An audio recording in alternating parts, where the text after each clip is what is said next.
శ్రోతలకు స్వాగతం. ఈరోజు వినిపించబోతున్న నవల భ్రమర. రచన షీలా శివరాం గారు. విజయ్ ఫోన్లో ఎవరితోనో ఉత్సాహంగా మాట్లాడేస్తున్నాడు. నా అలంకరణని ముగించి అద్దం ముందు నిలబడ్డాను.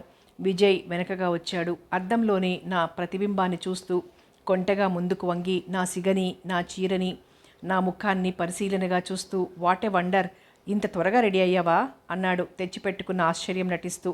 మేడం, ఆడవాళ్ల సింగారం మీద మగవాళ్లు వేసిన అభాండాలన్నింటినీ వెనకకి తీసేసుకుంటున్నాను, ఓకే అన్నాడు నవ్వుతూ. 6:30 అవటానికి ఇంకా 10 నిమిషాలు మాత్రమే ఉంది అన్నాను విజయ్ చేతులు విడిపించుకొని అతని డ్రెస్ తీసి బల్ల మీద ఉంచుతూ. Oh sorry, I will get ready in 5 minutes. By the by darling, Rajesh వస్తానని ఫోన్ చేశాడు, కూర్చోబెట్టు అంటూ బాత్రూంలో దూరిపోయాడు విజయ్. న్యూయార్క్లోని ఆ 40వ అంతస్తులోని గాజు కిటికీలోంచి చలికాలం సాయంత్రపు అందాన్ని గమనిస్తూ నిలబడ్డాను. రేడియోగ్రామ్లోంచి మెల్లగా మధురంగా మ్యూజిక్ వినిపిస్తోంది. కాలింగ్ బెల్ మోతకి డ్రాయింగ్ రూమ్లోకి వచ్చాను. బహుశా ఆ రాజేష్ అయి ఉంటాడు. ఇండియా నుంచి 4 రోజుల క్రితమే వచ్చాట. విజయ్కి కాలేజీ ఫ్రెండ్ అట. హలో విజయ్ అంటూ లోపలికి వచ్చిన రాజేష్ విద్యుద్ఘాతం తిన్నట్టుగా అక్కడే ఆగిపోయాడు. నువ్వా అన్నాడు ఆశ్చర్యంగా. కోపంతోనూ క్రోధంతోనూ అతని కళ్ళు ఎర్రబడి భయంకరంగా ఉన్నాడు. రాజు, నేను అప్రయత్నంగా ఒక అడుగు వెనకకు వేశాను. ఆశ్చర్యంతోనూ అర్థం లేని భయంతోనూ స్థాణువులాగా నిలబడిపోయాను. రాజు క్రూరంగా చూస్తూ నా దగ్గరకు వచ్చాడు. నువ్విక్కడికి ఎలా వచ్చావు? అసలు నువ్వెవరివి? ఏం అక్కడ నీ మాయలు మోసాలు బయటపడిపోయినాయా? ఎవరింట్లోనూ పని దొరకలేదా? లేదా అమ్మలాగా మాయలో పడే వాళ్ళెవరూ దొరకలేదా? ఏం చేశావు? అమ్మ దగ్గర కాజేసిన 50,000, ₹1,00,000 ఖరీదిచ్చేసే అమ్మ నగలన్నీ ఏం చేశావు? చెప్పు రాక్షసి, చెప్పు. అసలు నువ్వెవరివి? ఏం మంత్రాలు నేర్చుకున్నావు? ఆవిడ చనిపోతూ ఆఖరి క్షణంలో కూడా నిన్నే కలవరించిందే. చెప్పు, ఇక్కడికి ఎలా వచ్చావు? రాజు నన్ను చూపులతో కాలుస్తూ నా భుజం పట్టుకొని గట్టిగా ఊపాడు. నాకు అతనన్న మాటల్లో చివరి వాక్యం తప్ప మరేం వినిపించలేదు. అమ్మ చనిపోయిందా అన్నాను, నాకే వినపడనంత మెల్లగా. ఛే, ఆ మాట అడగడానికి సిగ్గులేదు, నీకు తెలియదు. అసహ్యంగా నా భుజం పట్టి ఒక్క నెట్టు నెట్టాడు రాజు. నేను తూలిపడబోయేంతలో నాకు చిరపరిచితమైన చేతులు నన్ను గట్టిగా పట్టుకున్నాయి. నన్ను మైకం లాంటిదేదో తెరలాగా చుట్టబెట్టసాగింది. నదిలో మునిగిపోయే మనిషి ఆధారం కోసం వెతుకులాడినట్లుగా విజయ్ చేతుల్ని గట్టిగా పట్టుకున్నాను. మరో లోకంలోంచిలాగా వాళ్ల సంభాషణ వినపడుతోంది. విజయ్, ఇది నీ దగ్గరికి ఎలా వచ్చింది అంటున్నాడు రాజు. నేను నా సర్వశక్తులు కూడగట్టుకుని విజయ్ సమాధానం కోసం ఎదురు చూశాను. విజయ్ నన్ను మెల్లగా కుర్చీ వైపు నడిపించసాగాడు. ఐఎమ్ సారీ, పరిచయం చేయలేదు కదూ, షీఈ్ మై మిస్సెస్. విజయ్ కంఠంలో ఏ మార్పు లేదు. అతను మా సంభాషణంతా విన్నాడని నాకు తెలుసు. నా కళ్ళ ముందు నల్లటి అగాధం నన్ను మెల్లమెల్లగా తనలోకి లాక్కుంటోంది. ఏమిటిది? ఇదెట్లా సంభవం? రాజు అవకతవక మాటలు అతని ఆశ్చర్యాన్ని, అయోమయాన్ని బయటపెడుతున్నాయి. అయిపోయింది, అంతా అయిపోయింది. నా కథ ముగింపుకొచ్చింది. నేను విజయ్ చేతుల్లో అలాగే వాలిపోయాను. నేను మెల్లగా కళ్ళు తెరిచి చూశాను. గదిలో నీలం రంగు దీపకాంతి మసకగా పరుచుకొని ఉంది. విజయ్ కిటికీ దగ్గర నిలబడి బయటికి చూస్తున్నాడు. చాలాసేపటి నుంచి ఆ విధంగా నిలబడినట్లుగా మనిషిలో కదలిక లేదు. తల తిప్పి గడియారం వైపు చూశాను. అర్ధరాత్రి 2 గంటలైంది. తిరిగి కళ్ళు మూసుకున్నాను. సాయంత్రం జరిగిన సంఘటన కళ్ళ ముందు గిర్రున తిరిగింది. రాజు విజయ్కి ఏం చెప్పాడు? విజయ్ నన్ను గురించి ఏమనుకుంటున్నాడు? రాజు చెప్పింది నిజమేనా? అమ్మ చనిపోయిందా? అయ్యో అమ్మా, చివరి క్షణంలో కూడా నన్నే కలవరించావా?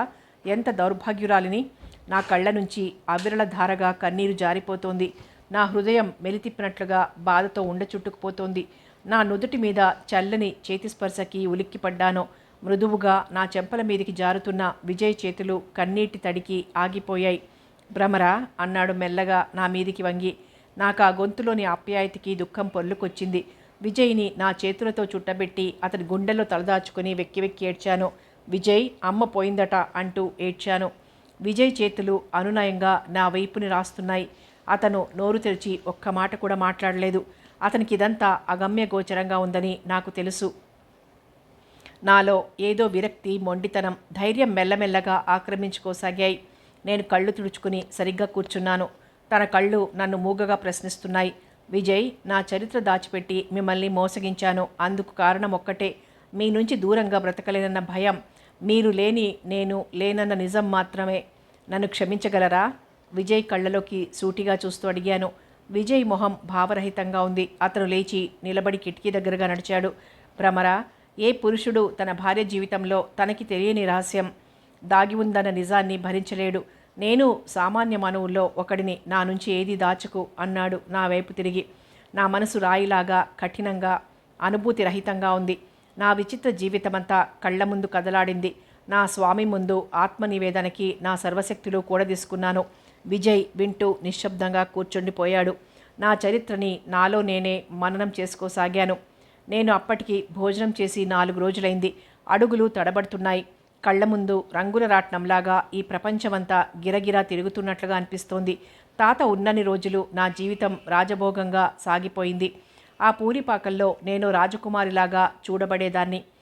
వీధిబడి మొహం కూడా చూడని ప్రజలు నివసించే ఆ గుడిసెలలో హైస్కూల్ గడపని విజయవంతంగా దాటగలిగిన నన్ను అందరూ చదువుల సరస్వతనో విద్యా విశారదనో అన్నంత గౌరవంగా, ప్రేమగా, ఆప్యాయంగా చూసేవారు. ఈ ప్రపంచంలో నాకున్న పెద్ద దిక్కు తాత ఒక్కడే.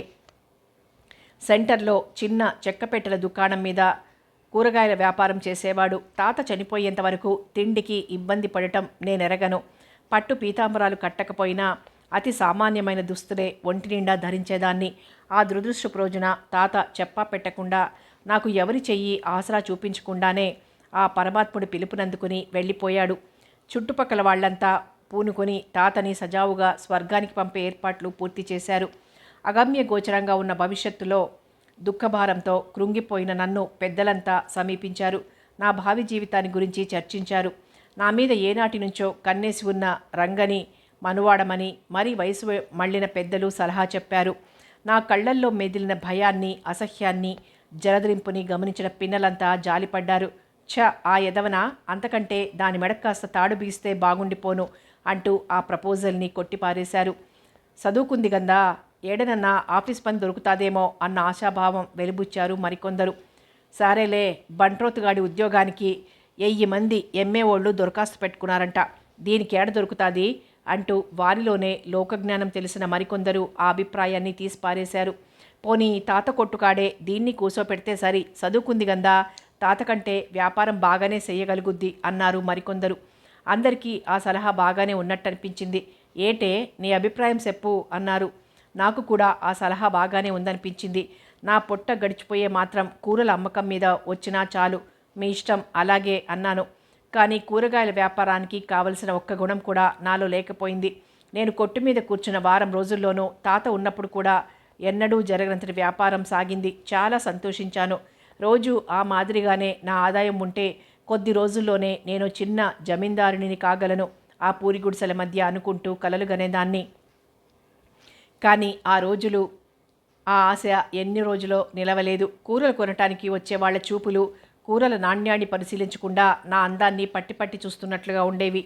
ఏమే గుంట, ఈ టొమాటాలు నీ బుగ్గలంత ఎర్రగా లేవేమే అనేవాళ్ళు. వయసు మళ్ళీ రసికత్వం చావని వృద్ధులు చొరవగా, ఏం పిల్ల, వంకాయలు నవనవలాడుతున్నాయల్లే ఉందే, ఎట్టా ఉంది ధర అనేవాళ్ళు మరికొందరు నడివయసు వారు.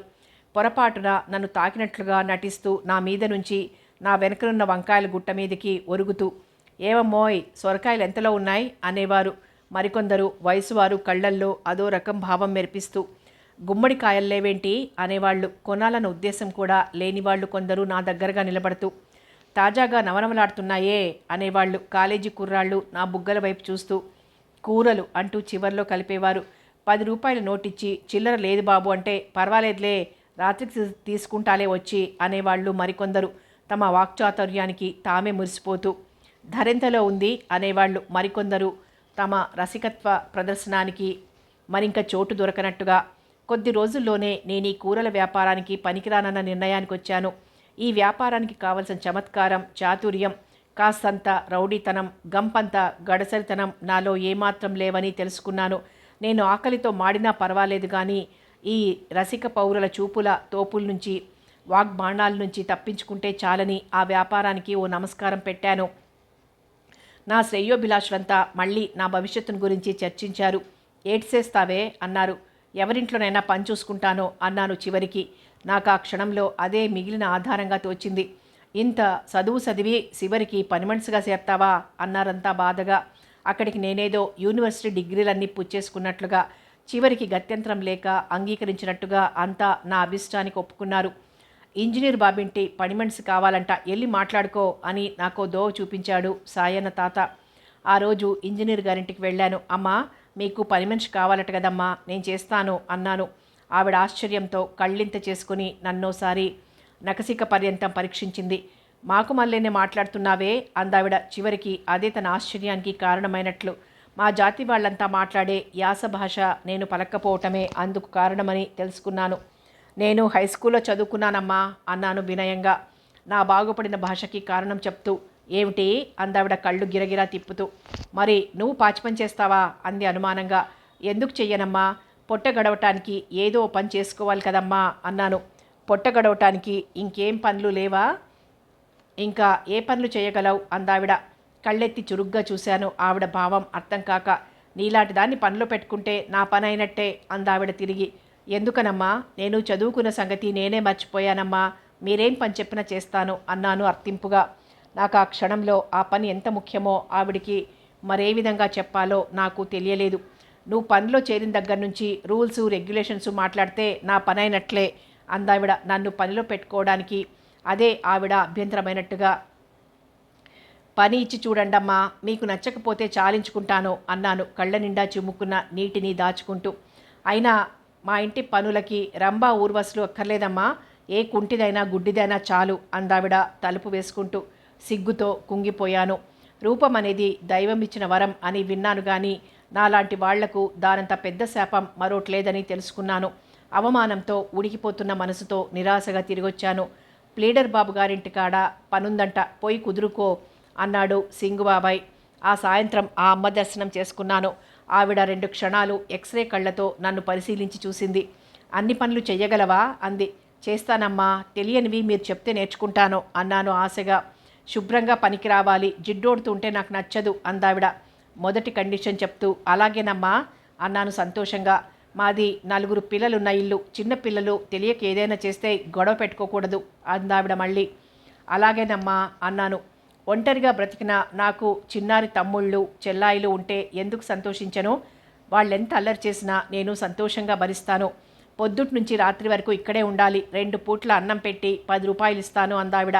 నా మనసు ఎగిరి గంతేసింది. అంతకంటే నాకు మరింకేం కావాలి? నా కడుపు 2 పూటాల నిండితే ఎంత పనైనా చేయగలను సునాయాసంగా. పైగా 10 రూపాయలు కూడాను. నెలకి 4 సినిమాలు చూడొచ్చు, కొబ్బరి నూనె కొనుక్కోవచ్చు, ఓ రవిక కుట్టించుకోవచ్చు. రేపటి నుంచి రా పనిలోకి అందావిడ. కృతజ్ఞత ఎలా తెలుపుకోవాలో తెలియక మౌనంగా తలాడించి వెళ్ళిపోయాను. వారం రోజులు సజావుగానే సాగిపోయినాయి. ఆ అమ్మ చాలా మంచిదిలాగానే కనబడింది. తనవి 2 పాతబడిన చీరలిచ్చింది. పని కాస్త ఎక్కువైనా నాకేం కష్టం అనిపించలేదు. కష్టపడినా పనే దొరకని ఈ రోజుల్లో నా ఈ కష్టానికి ఈ మాత్రం సుఖం వరం లాంటిది. ప్లీడర్ గారు చాలా పెద్దవారు. ఎల్లప్పుడూ వీధి వరండాలోని మడత కుర్చీలో జోగుతూ పడుకునేవారు. వారి పెద్దబ్బాయి కాలేజీలో చదువుకుంటున్నాడు. రేపో మాపో పెద్ద డిగ్రీయే తీసుకోబోతాడట. అతనికి కావలసిన సమస్త వస్తువులు నేనే అందించవలసి వచ్చేది. చాలా మర్యాదగా ప్రవర్తించేవాడు. నాకు సినిమాలు చూడటానికి డబ్బులిస్తానన్నాడు. నాకు ఇంతకంటే మంచి పని ఏదైనా ఆఫీస్లో చూసి పెడతాననేవాడు. అతని మంచితనానికి చాలా సంతోషం వేసేది. నాకే ఓ అన్న అనేవాడుంటే వాడు తప్పకుండా ఇతరంత మంచివాడయ్యి ఉండేవాడు అనిపించేది. ఓ రోజు మధ్యాహ్నం కాఫీ తీసుకువెళ్ళాను ఆ బాబు గదిలోకి. తలనొప్పిగా ఉందని పడుకున్నాడు. తలకి కాస్త మందురాయి భ్రమరా అన్నాడు. పాపం ఎంత బాధపడుతున్నాడోనని తలని మందుతో మర్దరా చేసాగాను. ఉన్నట్టుండి అతను నా 2 చేతులు పుచ్చుకొని మీదికి లాక్కున్నాడు. తూలి అతని గుండెల మీద పడ్డాను. నా మొహాన్ని ముద్దులతో ముంచెత్తసాగాడు. నా ఎముకలు విరిగిపోయేంత గట్టిగా కౌగిలించుకున్నాడు. అతని వెచ్చరి ఊపిరికి నా మొహం కాలిపోసాగింది. బాబూ అన్నాను అయోమయంగా పెనుగులాడుతూ. బలాన్నంతా ఉపయోగించి ఒక్కసారి గుండెలు పట్టి వెనక్కి తోశాను. తూలి వెనక్కి పడ్డాడు. నా పైట పట్టి లాగాడు. గొడవ చేయకు మరి, ఎవరేమనరు అన్నాడు పాము బుస కొట్టినట్లుగా. అసహ్యంతో అతని ముఖం మీద బలం కొద్దీ ఒక్క చెరుపు చెరిచాను. అతని చేతిలోని నా చీర కొంగు లాక్కొని గది బయట పడ్డాను. ఆగిపోతాయేమో అన్నంత వేగంగా కొట్టుకుంటున్న గుండెల్ని అదిమి పట్టుకొని పరుగులు పెట్టాను. అమ్మ ఎదురొచ్చింది. ఏమిటి ఆ పరుగు అంది. దుఃఖంతో ఆవిడని పెనవేసుకుని గుండెల్లో తలదాచుకుని బావురుమని ఏడ్చేశాను. ఏమిటి అంటూ ఆవిడ కంగారు పడింది. అమ్మా, బాబు బాబు ఎలా చెప్పాలో నాకు తోచలేదు. ఏడుస్తూ నా చినిగిన రవకిని చీరని చూపించాను. ఆవిడ అర్థం చేసుకునే ఉంటుంది. అన్నింటికీ ఏమిటా గొడవ? గుట్టు చప్పుడు కాకుండా ఉండలేవా అంది మందలిస్తున్నట్టుగా. నా దుఃఖాన్ని కూడా మర్చిపోయి ఆశ్చర్యంతో ఆవిడ వైపే చూడసాగాను. ప్రతిదానికి రభస చేయకు, నువ్వేం పతివ్రతవా ఏం? నన్ను విదిలించుకొని నా వైపు క్రోధంగా చూస్తూ వెళ్ళిపోయింది. అయితే అయితే ఆవిడకి కొడుకు నైజం తెలుసన్నమాట. తెలిసే నన్ను పనిలో పెట్టుకుంది అన్ని కండిషన్లతో. కొడుకు ప్రతాపం వీధుల్లో పడకుండా ఇంట్లోనే కప్పిపెట్టుకోవాలి అనుకున్నదన్నమాట. నాకు అలాంటి ఓ తల్లి లేనందుకు భగవంతునికి 1000 నమస్కారాలు అర్పించాను. అసహ్యంతో వెనుతిరిగి చూడకుండా వచ్చేశాను. సింగుబాబాయ్ మర్నాడు నన్ను నానా చివాట్లు పెట్టాడు. ఆ అమ్మ చెప్పిందట ఆవిడ సుపుత్రుడిని నేను వల్లో వేసుకోవాలని చూశానని. అందుకని నన్ను పనిలోంచి తరిమేసిందట. బాగుందా? పెద్దింటోళ్ల మీద కన్నేస్తే సిక్కిపోతారనుకున్నావేమిటి? నీలాంటోళ్ళు రూపాయి డబ్బులు కూడా పారేయకుండానే ఆళ్ల కాళ్ల దగ్గర ఏలాడతారు. అంత కాపరంగా ఉంటే యాడో ఓ ఎదవని మనవాడి సావరాదా అంటూ అరిచాడు సింగుబాబాయ్. భూదేవి రెండుగా చీలి నన్ను తలరు దాచుకుంటే బాగుండును అనిపించింది. ఉన్నపాటున పిడుగుపడి మాడి మసైపోతే బాగుండును అనిపించింది. మహాసముద్రాలు పొంగి నామరూపాలు లేకుండా పాతాళ లోకంలోకి విసిరేస్తే బాగుండును అనిపించింది. కానీ ఏదీ జరగలేదు. నేను ఏ మహిమలు లేని సామాన్య స్త్రీని కదా. శిలా విగ్రహంలాగా సింగుబాబాయ్ మాటలు వింటూ అలాగే కూర్చుండిపోయాను. ప్రపంచంలోని నీరసమంతా నన్నే ఆవహించినట్టు అనిపించింది. చుట్టుపక్కల వాళ్లంతా నన్ను కామపిశాచిని చూసినట్టు చూడసాగారు. ఇదివరకు గంజినీళ్లు లేని రోజున ఏ పిన్నో అత్తో అక్కో ఇంత గంజి పోసేవారు. 4 రోజులైనా నా వైపు కన్నెత్తి చూసిన వాళ్లే లేకపోయారు. ఒంట్లో సక్కదనం ఉందిగా, యాడనైనా బతుకుతాది అనేవారు నాకు వినపడేటట్టుగా. మెతుకు ముట్టి గంజి తాగి 4 రోజులైంది. కాళ్ళు తేలిపోతున్నాయి, కళ్ళు మూసుకుపోతున్నాయి, ఒళ్ళు తూలిపోతుంది. ఈ ప్రాణం మరింతకాలమో నిలవదు అన్న ఆరాటం బయలుదేరింది. అనాలోచితంగా మెయిన్ రోడ్ వైపు బయలుదేరాను. రోడ్డు దాటపోతున్న నాకు బొయ్యిమని కారు హారన్ వినపడింది. మనసు బేజారై వళ్ళు తూలి కింద పడిపోయాను. కీచుగా శబ్దం చేస్తూ నా ఒంటిని రాచుకుంటూ ఆగిపోయింది కారు. చుట్టూ జనం మూగారు. వాళ్ల గొడవ అస్పష్టంగా వినిపిస్తూనే ఉంది చెవులకి. ఎవరో నా మొహం మీద చల్లటి నీళ్లు చల్లారు. నా నోట్లో సోడా పోశారు. నా ప్రాణం కాస్త తేరుకుంది. కళ్ళు తెరిచి లేచి కూర్చున్నాను. ఎదురుగా ఆ బాబు నిలబడి ఉన్నాడు. నన్ను పరీక్షగా చూస్తూ చుట్టుపక్కల వాళ్లంతా తలో మాట నా కథనం చెప్తూ ఆ బాబుకు వినిపించారు. పాపం దిక్కులేని పచ్చండి, ముసలోడు సచ్చినాడు, ఒంటరిదైపోయింది, చదువుకుంది, చాలా ఇంగ్లీష్ రాస్తాది, పని దొరకలేదు బాబు, కడుపు మాడి కళ్ళు తిరిగి రోడ్డు మీద మూర్చపడింది అంటూ తలో మాట చెప్పారు. నేను అతి ప్రయత్నం మీద లేచి నించున్నాను. ఎందుకో నాకు తెలియకుండానే ఆ బాబుకి నమస్కారం చేశాను. పని చేస్తావా ఇస్తే అన్నాడా బాబు. నాకు ఆ దేవుడే మాట్లాడుతున్నట్లుగా వినిపించింది. కృతజ్ఞతతో నా కళ్ళ నుంచి అశ్రువులు రాలసాగినాయి. చేస్తా బాబు అన్నాను. నా మాటలు ఆ బాబుకి వినిపించినాయో లేదో కూడా నాకు తెలియదు. పద కారెక్కు అన్నాడు కారు తలుపు తీస్తూ. కలలో లాగా మంత్రించిన దానికి మళ్ళీ ఆ బాబు వెనకాల కారులో కూర్చున్నాను. కారు సీటు మాసిపోతుందేమోనని భయం వేసింది. ఒదిగి ఓ మూల కూర్చున్నాను. చుట్టూ ఉన్న జనం మాటలు లీలగా నా చెవుల్లో పడినాయి. నక్కని తొక్కిందిరా అన్నారెవరో. పెద్దోళ్ల లిస్టులో పడింది రోయ్ అన్నారు ఇంకెవరో. ఏం జాతకంలే, ఏం గాని రంబలాంటి పిల్ల అన్నారు మరెవరో. మరింక వాళ్ల మాటలు వినలేనట్టుగా కారు ముందుకు కదిలింది. ఉండుండి కారులోకి దూసుకొస్తున్న చల్లగాలికి నా మైకం కొద్దిగా వదిలి ఇది కల కాదు నిజమేనని హెచ్చరిస్తోంది. ఆ బాబు కారుని ఓ పెద్ద బంగళా లోపలికి పోనిచ్చాడు. ఓ ముసలి తాత కారు హారన్ విని పరుగు పెడుతూ వచ్చి గేట్ తీసి పట్టుకున్నాడు. కారు అందమైన తోటగుండా పోయి పెద్ద భవంతి ముందు ఆగింది. 10 ఏళ్ల కుర్రవాడు పరుగు పెడుతూ వచ్చి కారు తలుపు తీసి పట్టుకున్నాడు. ఆ బాబు కారు దిగి రామయ్య అంటూ పిలిచాడు. ముసలి తాత పరుగులు పెడుతూ వచ్చి చేతులు కట్టుకొని నిలబడ్డాడు వినయంగా. బాబయ్య అన్నాడు. చూడు, ఈ అమ్మాయిని మన ఇంట్లో పనికోసం తీసుకొచ్చాను. సర్వెంట్ క్వార్టర్స్లో ఓ రూమ్ ఇప్పించు, ముందు భోజనం పెట్టించు, పాపం చాలా నీరసంగా ఉంది అన్నాడా బాబు. దేవతలు కూడా మానవ రూపంలో అవతరిస్తూ ఉంటారని అప్పుడే తెలిసింది నాకు. నీకేం భయం లేదు, రామయ్య తాత అన్నీ చూపిస్తాడంటూ ఆ బాబు చిరునవ్వుతో నాకు భరోసా ఇచ్చి భవంతిలోకి వెళ్ళిపోయాడు. ఎవరి గుంటవే అన్నాడు రామయ్య తాత నన్ను పరీక్షగా చూస్తూ. అప్రయత్నంగా చనిపోయిన తాత జ్ఞాపకానికొచ్చాడు. నా కళ్ళమ్మట నీరు జారింది. నీలాంటి తాత ఉండేవాడు, అతను చనిపోయాక ఒంటరిదాన్నైపోయాను అన్నాను. తాత నా వైపు జాలిగా చూసి భవనం వెనకగా నౌకర్లుండే ఇంటికి తీసుకువెళ్ళాడు. తాత 10 ఏళ్ల మనవడితో ఒంటరిగా ఉంటున్నాడట. నాకో గది చూపించి నువ్వు వీడు ఉండొచ్చు అన్నాడు. తాత పెట్టిన భోజనం తిని ఒళ్ళు తెలియకుండా నిద్రపోయాను. తాత పిలుపుకి ఉలిక్కిపడి లేచి కూర్చున్నాను. సంధ్య వాలిపోతోంది. ఎర్రని బంగారు రంగుతో మెరిసే సాయం సంధ్యాకాంతులు కిటికీలోంచి లోపల పడుతున్నాయి. బాగా నిద్ర తీసావే రాణి, అమ్మగారు పిలుస్తున్నారు పద అన్నాడు అయోమయంగా. తాత ముఖంలోకి చూశాను. అదే పెద్దమ్మగారిని అందరం అట్టాగే పిలుస్తాం రాణి అమ్మగారు అని. నిన్ను సూత్తారంట, చూపెడతా పద అన్నాడు. చల్లని నీటితో ముఖం కడుక్కుని జుట్టు సరిచేసుకుని తాత వెనకాల భవంతిలోకి వెళ్ళాను. ఎలా ఉందని చెప్పేది? ఏ సినిమాల్లోనూ కూడా చూసి ఉండను అంతటి అందమైన అలంకరణని. నలుదిక్కులా పరికించి చూస్తూ కాలి కింద మెత్తగా తగిలే తివాచీకి ఉలిక్కి పడుతూ హాల్లో కడుగు పెట్టాను. సోఫాలో విగ్రహాన్ని చూసి ఆగిపోయాను. 60 ఏళ్ల వయసుండొచ్చు. పచ్చని దేహఛాయ, టీవీ అయిన మొహం, కుంకుమ లేని విశాలమైన నుదురు, వెండి తీగల్లాంటి కురులతో జారుముడి, భుజాల చుట్టూ చక్కని కుట్టుపని చేసిన శాలువ, ప్రపంచాన్ని కాచి వడబోసిన అనుభవంతో ముడతలు పడిన నుదురు. రాణి అమ్మగారు దండం పెట్టు అన్నాడు తాత విభ్రాంతితో చూస్తున్న నన్ను మేలుకొలుపుతూ. చేతులు రెండు జోడించి నమస్కరించాను బెదురుగా ఆవిడ వైపు చూస్తూ. రాణి అమ్మ సోఫా మీద పక్కగా ఉన్న కళ్ళజోడు తీసి పెట్టుకుని నన్ను చూశారు. కళ్ళు చిట్లించి చూశారు. దీక్షగా ముందుకు వంగి పరీక్షగా చూశారు. తదేకంగా చూస్తున్నారు. నా గుండెల్లో అదురు మొదలైంది. ఈవిడ కూడా నేను పనికి అనర్హురాలను అనదు కదా. 4 గంటల క్రిందటి భోజన సుఖం, నిద్రాసుఖం మెల్లమెల్లగా నన్ను విడిచి వెళ్ళిపోసాగాయి. అమ్మగారు, చిన్నబాబు గారు తీసుకొచ్చిన పిల్ల ఇదేనమ్మా అన్నాడు తాత ఆవిడ ఏకాగ్రతని భంగం చేస్తూ. ఆవిడ ఉలిక్కి పడినట్లయి తాత వైపు చూశారు. దీర్ఘాలోచనలో ఉన్నట్లుగా ఆవిడ నుదుటి మీద ముడతలు మరింత ప్రస్ఫుటమయ్యాయి. ఇంతలో పక్క గదిలోంచి చేతిలో బ్యాగ్ ఊపుకుంటూ 4 ఏళ్ల బాబుని మరో చేత్తో పుచ్చుకొని అందాల బొమ్మలాంటి ఆవిడొచ్చింది.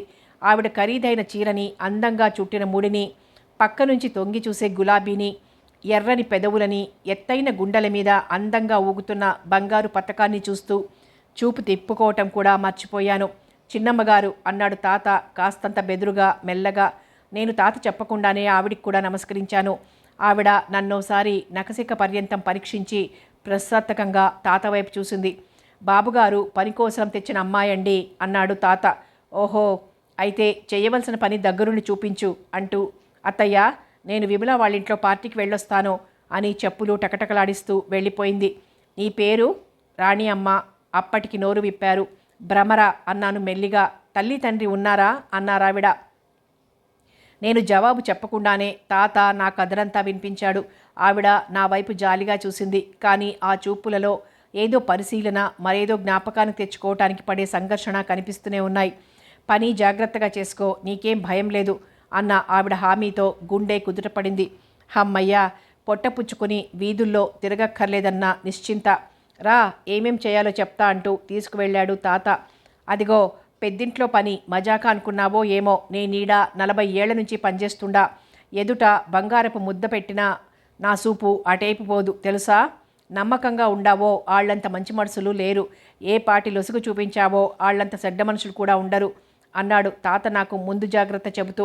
అంత పెద్ద భవంతిలోనూ ఉండేది రాణి అమ్మగారు, చిన్నబాబు గారు, చిన్నమ్మగారు, 4 ఏళ్ల బాబు మాత్రమే. నేను తాతగాక మరో 3 పనివాళ్లున్నారు. 4 మనుషులకి 5 పనివాళ్లు. బాగుంది. అదృష్టమంటే అదే కాబోలు.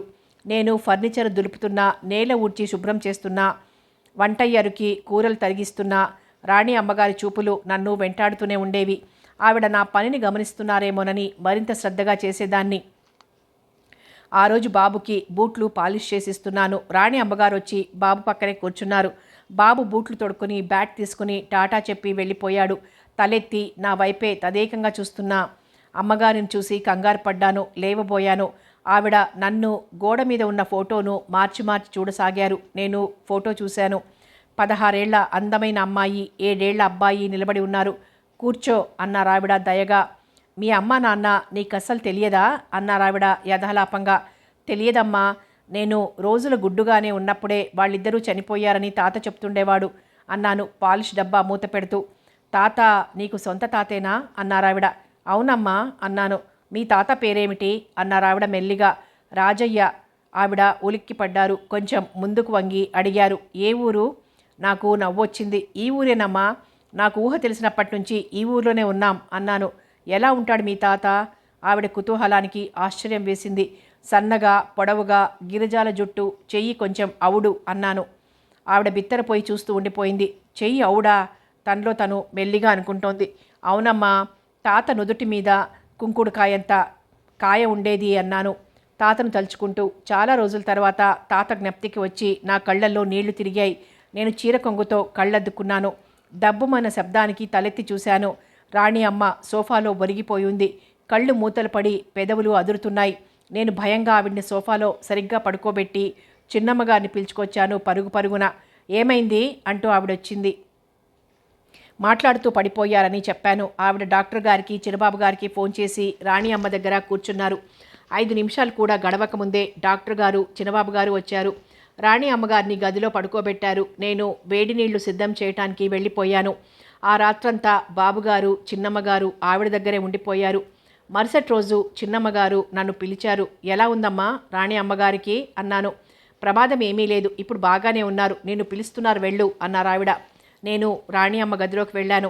ఆవిడ కళ్ళు మూసుకొని పడుకుని ఉన్నారు. ఎలా ఉందమ్మా అన్నాను దగ్గరగా వెళ్తూ. కళ్ళు తెరిచి చూశారు. బాగానే ఉన్నది అన్నట్లుగా తలూపుతూ నా చేతిని ఆవిడ చేతిలోకి తీసుకున్నారు. తన పక్కలో కూర్చోమన్నట్టుగా కొంచెం జరిగారు. ఈవిడికి మతిగాని చలించలేదు కదా అనిపించింది. ఆవిడ నా సందేహం గమనించి చేయిలాగి దగ్గర కూర్చోబెట్టుకున్నారు. నేను భయపడుతూ బెదురుగా అంచున కూర్చున్నాను. ఆవిడ కళ్ళు తెరిచి అతి విచిత్రమైన భావాల మేళవింపుతో నన్ను తదేకంగా చూడసాగారు. ఆవిడ చెయ్యి నా వీపుని ఆప్యాయంగా నిమురుతోంది. నాకెందుకో ఏడుపు ఒక్కసారిగా పొంగుకొచ్చింది. అంత ఆప్యాయతగా తాత తరువాత ఎవ్వరూ లాలించలేదు. ఆ తరువాత 4 రోజులు అతి విచిత్రంగా గడిచినాయి. ఆవిడ ఒక్క క్షణం కనుమరుగవ్వకుండా నన్ను తన పక్కనే ఉండమనేవారు. నా పడక చాప మీద నుంచి పరుపు మీదికి మారింది. ఆ మరుసటి రోజు రామయ్య తాత హెయిర్ ఆయిల్, అద్దం, దువ్వెన, 3 సరికొత్త ప్రింటింగ్ చీరలు తీసుకొచ్చి ఇచ్చాడు. ఇదేమిటి తాత అన్నాను ఆశ్చర్యంగా. ఎవరి పిచ్చి వాళ్ళకు ఆనందం అంటారు, వినలేదా? ఆ రాణి అమ్మగారికి మతి పూర్తిగా చెదిరిపోయినట్టే ఇవన్నీ నీకు కొనివ్వమని ఆవిడే చెప్పారంట చిన్నమ్మగారికి అన్నాడు తాత కాస్తంత రహస్యంగా. అమ్మా, ఎందుకు ఇవన్నీను అన్నాను ఆవిడ దగ్గరికి వెళ్ళి. కొన్ని పాపాలకి నిష్కృతి ఉండదమ్మా అన్నారావిడ. తాత అనుమానం నిజమే, ఆవిడికి మతిభ్రమణమే. నేను ప్రస్తుతం చేస్తున్న పనల్లా 24 గంటలు ఆవిడ మంచాన్ని అంటిపెట్టుకుని కూర్చోవటం, ఆవిడ అడిగే ప్రశ్నలన్నింటికీ ఓపిగ్గా జవాబు చెప్పటం. ఆవిడికి నా విషయాల్లో అంత ఆసక్తి ఎందుకో నాకు అర్థమయ్యేది కాదు. వెర్రి 1000 విధాలు కాబోలు. ఆవిడ నా గడ్డం కిందుగా ఉన్న నాయా పైసా అంత పుట్టుమచ్చని తదేకంగా చూసేవారు. నా మొహం నిమిరి చేతులు ముద్దు పెట్టుకునేవారు. రాను రాను ఈ పిచ్చి మనిషితో గడవటం విసుగనిపించేది. ఎంతసేపని బొమ్మలాగా ఆవిడికి ఎదురుగా కూర్చునేది. ఆ రోజు రాణి అమ్మగారి కూతురట విశాలాక్షిదేవి పట్నం నుంచి వచ్చారు. ఆవిడ కూడా మరో 16 ఏళ్ల అమ్మాయి ఉంది. ఆవిడ భర్తగారి చెల్లెలట, పేరు నీరద. వాళ్ళు లోపలికి రాగానే రాణి అమ్మగారు నాకు సెలవిచ్చారు. బ్రతుకు జీవుడా అనుకుంటూ బయటపడ్డాను. ఆ సాయంత్రం సోఫాలు దులుపుతున్న నా వెనక ఎవరో నిలబడ్డట్లయి తిరిగి చూశాను. విశాలాక్షిదేవి నిలబడి ఉంది. ఆవిడ నా వైపే తదేకంగా చూస్తోంది. కళ్ళతోనే నన్ను తనలో ఇముడ్చుకోవాలన్నంత ఆశగా, ఆతృతగా ఆ చూపు. ఎలా చెప్పేది? నేను అప్రయత్నంగా పట్టి నిలబెట్టినట్లుగా నిలబడ్డాను. ఆవిడ వైపే చూస్తున్న నా కళ్ళు మరోవైపు చూడటానికి నిరాకరించాయి. అలా ఆ కళ్ళలోకి చూస్తుంటే నా మనసెంతో హాయిగా, గులాబీల పాన్పు మీద నిశ్చింతగా పవ్వళించినట్టుగా, తెలియని లోకాల్లోకి తేలిపోతున్నట్టుగా, ఎవరో నన్ను జోలపాడి నిద్రపుచ్చుతున్నట్లుగా రకరకాల అనుభూతులు కలగసాగాయి. అదంతా ఒక్క క్షణమే. భ్రమరా అందావిడ అతి మెల్లగా. ఆ పిలుపు నాలోని నరనరాన్ని ప్రేమలో ముంచి తీసినట్లుగా, వీణతీగలు మృదువుగా మీటినట్లుగా, మాటల్లో చెప్పలేని అనిర్వచనీయమైన ఆనందం నన్ను ముంచివేసింది. ఏం కావాలమ్మా అన్నాను తదేకంగా ఆవిడనే చూస్తూ. నా గొంతు పట్టినట్లనిపించింది. ఆవిడ కళ్ళు ఒక్క క్షణం నా చేతిలోని సోఫాలు దులిపే బ్రష్ని, నా పక్క చీపుర్ని చూశాయి. 2 కన్నీటి బొట్లు బుగ్గల మీదుగా జారిపోయినాయి. నన్ను తన గుండెల్లోకి లాక్కోవాలన్నట్లుగా చాపిన ఆవిడ 2 చేతులు మధ్యలోనే ఆగిపోయాయి. వదినా అంటూ నీరద వచ్చింది. అమ్మకి పళ్ళరసం తీసుకురా భ్రమరా అంటూ ఆవిడ నీరద వెనక త్వరగా వెళ్ళిపోయింది. నేను ఆశ్చర్యంగా చూస్తూ నిలబడ్డాను. ఏదో తీయని కళ కరిగిపోయినట్లుగా అనిపించింది. పెరట్లోని కొళాయి దగ్గర గచ్చు మీద అంట్ల గిన్నెలు వేసి తోముతున్నాను. ఎండకి నా నుదుటి మీద చెమట ధారగా చెంపలమ్మట కారుతోంది. మసి చేతులతో మొహాన పడుతున్న జుట్టుని పైకి తోసుకున్నాను. ఎదురుగా ఉన్న కిటికీ దగ్గర నుంచి వెక్కి వెక్కి ఏడుపు వినబడింది.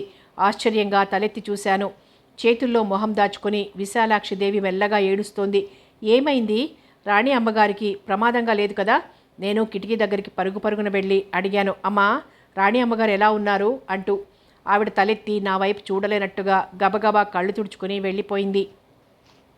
ఆ రాత్రి అందరి భోజనాలైనాయి. నేను ఎంగిలి పళ్ళాలన్నీ తీసి టేబుల్ శుభ్రం చేస్తున్నాను. పొరపాటున ఓ గాజు పళ్ళెం చేయిజారి కింద పడి పగిలి ముక్కలైంది. బిత్తరపోయి చూస్తూ నిలబడ్డాను. వంటయ్యర్ యమధర్మరాజులాగా ప్రత్యక్షమయ్యాడు. ఓటి చేతుల పెద్దమ్మ, 2 పూటలా తినే తిండి ఏమైపోతుందే? రోజుకో ప్లేట్ ఇలా పగలగొట్టావంటే చిన్నమ్మగారు నేను త్వరగానే అంపకం పెడతారు. ఎత్తెత్తు, గాజు పెంకులన్నీ జాగ్రత్తగా ఏరిపారేయ్ అంటూ విరుచుకుపడ్డాడు. చిన్నయ్య గారు ఓసారి లోపలికి తొంగి చూసి నన్ను హెచ్చరిస్తున్నట్లుగా చూసి ఒళ్ళు దగ్గరగా పెట్టుకొని పంచేయి అంటూ వెళ్ళిపోయారు. విశాలాక్షిదేవి బొమ్మలాగా గుమ్మం దగ్గర నిలబడి చూస్తోంది. అపరాధినై నిలబడిన నేను మెల్లగా ఆ చోటుని శుభ్రపరిచి గాజు పెంకుల్ని చెత్తకుండీలో వేయటానికి వెళ్ళాను.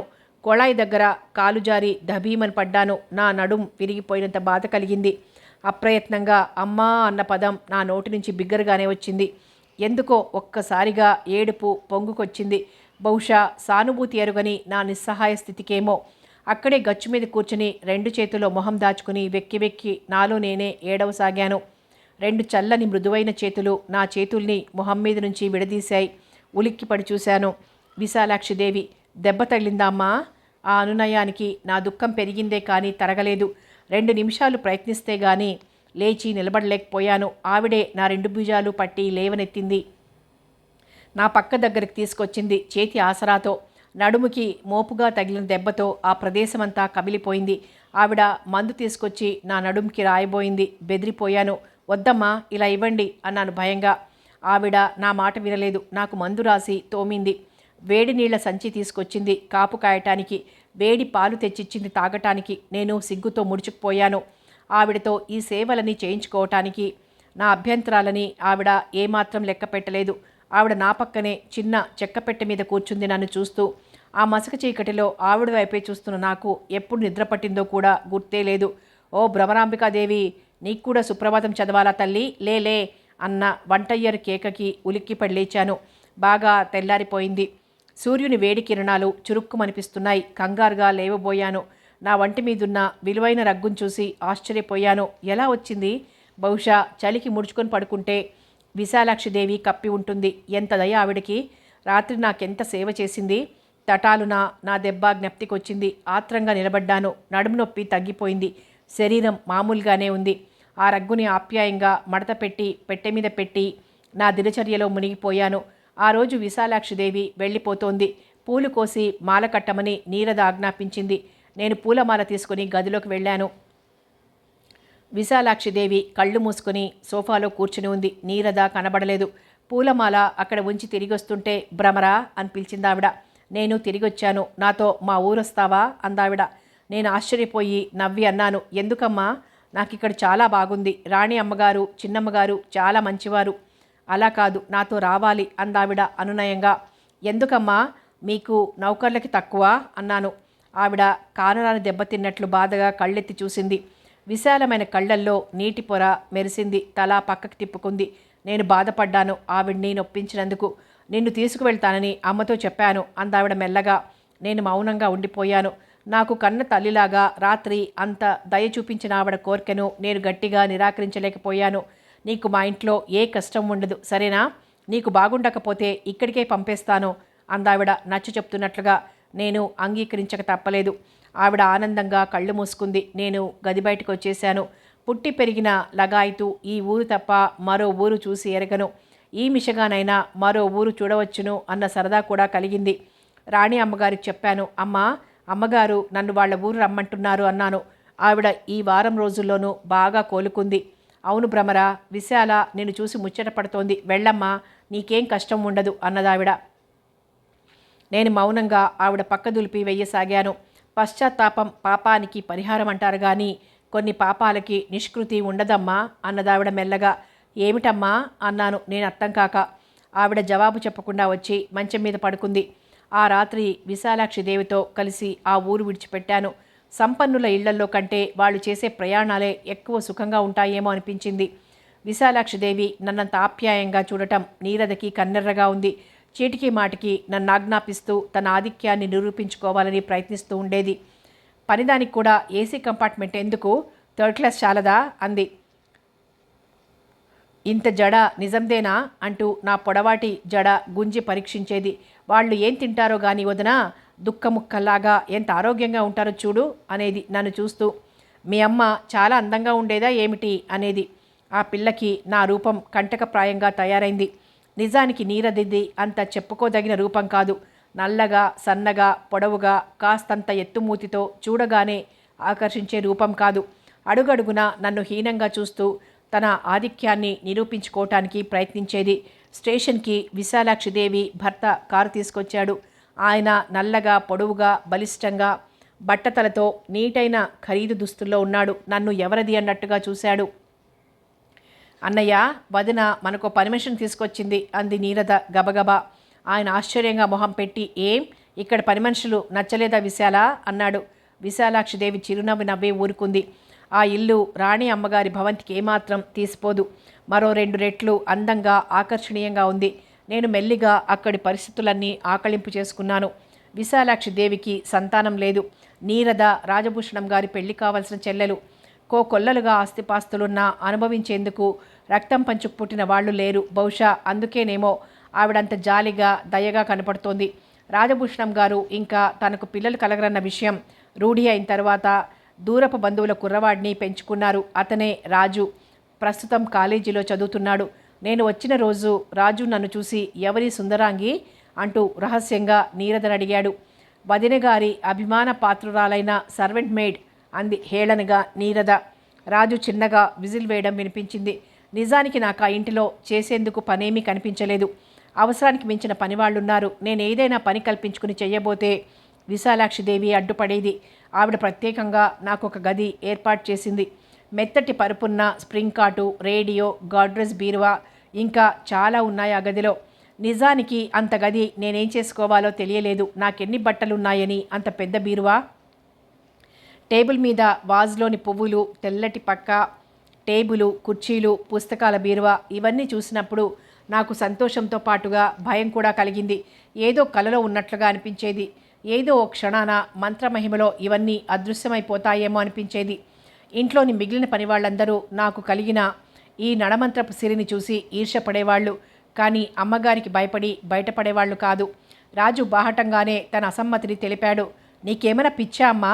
పనిచేసేదానికి గెస్ట్ రూమ్ ఇస్తావా అన్నాడు ఆశ్చర్యంగా, అసహనంగా. విశాలాక్షిదేవి చిన్నగా నవ్వింది. ఇప్పుడు గెస్ట్లు ఎవరూ లేరుగా రాజు. వచ్చిన మిగిలిన గదులన్నీ ఖాళీయేగా అందావిడ మెల్లగా. అయితే మాత్రం మనకుంది కదా అని పనివాళ్ళని అందలా లెక్కిస్తావా? సర్వెంట్ క్వార్టర్స్లో ఉండేదాన్ని ఫోమ్ బెడ్ల మీద పడుకోబెడతావా అన్నాడు విసురుగా. ఆవిడకి అంత కోపం రాగా చూడటం అదే ప్రథమం. రాజు, ఎవరిని ఎక్కడుంచాలో నాకు తెలుసు. ఇంటి విషయాల్లో నువ్వు జోక్యం చేసుకోకు. నీ పని నువ్వు చూసుకో అందావిడ కఠినంగా ఆజ్ఞాపిస్తూ. రాజు అవాక్కై ఆశ్చర్యంగా, చిత్రంగా చూస్తూ దెబ్బతిన్న వాడిలాగా మెల్లిగా వెళ్ళిపోయాడు. ఆవిడ అధికారపూర్వకంగా మాట్లాడినప్పుడు తలవంచకుండా ఉపేక్ష చెయ్యలేదు. ఆ రోజు నీరదతో పాటు నేను కూడా విభ్రాంతిగా, అయోమయంగా చూస్తూ ఉండిపోయాను. ఆవిడ షాప్ నుంచి ఖరీదైన చీరలు నేను కలలో కూడా ఊహించినవి తెప్పించి నాకు ఇచ్చినప్పుడు నీరద కోపంతోనూ అసూయతోనూ విలువిల్లాడిపోయింది. మతిపోయిందా వదిన? నువ్వేం చేస్తున్నావో నీకు తెలుసా అంది కోపంగా. ఏం జరిగింది అందావిడ శాంతంగా. ఆఫ్టర్ ఆల్ అంట్లు తోముకొని బతికేదానికి కంచి చీరలు, ఫారిన్ డైలెక్స్లు తెప్పించిస్తావా? నీకేం మతి చలించలేదు కదా? ఏ 60వ నంబర్ చీరలో 2 పడేస్తే చాలవా అంది విసురుగా. విశాలాక్షిదేవి మొహం కోపంతో ఎర్రబడింది. అయినా శాంతంగానే జవాబిచ్చింది. చిన్న పిల్లలు కొత్త రకాలు కట్టుకుంటే ముచ్చటగా ఉంటారు నీరదా. నీకు తీసుకొచ్చాను చూడు చీరలు అందావిడ అనునయంగా. తెచ్చావు, దానికి నాకు సమంగా. నీ దృష్టిలో ఆ అంట్లముండా నేను సమానమన్నమాట అంది ఉగ్రంగా.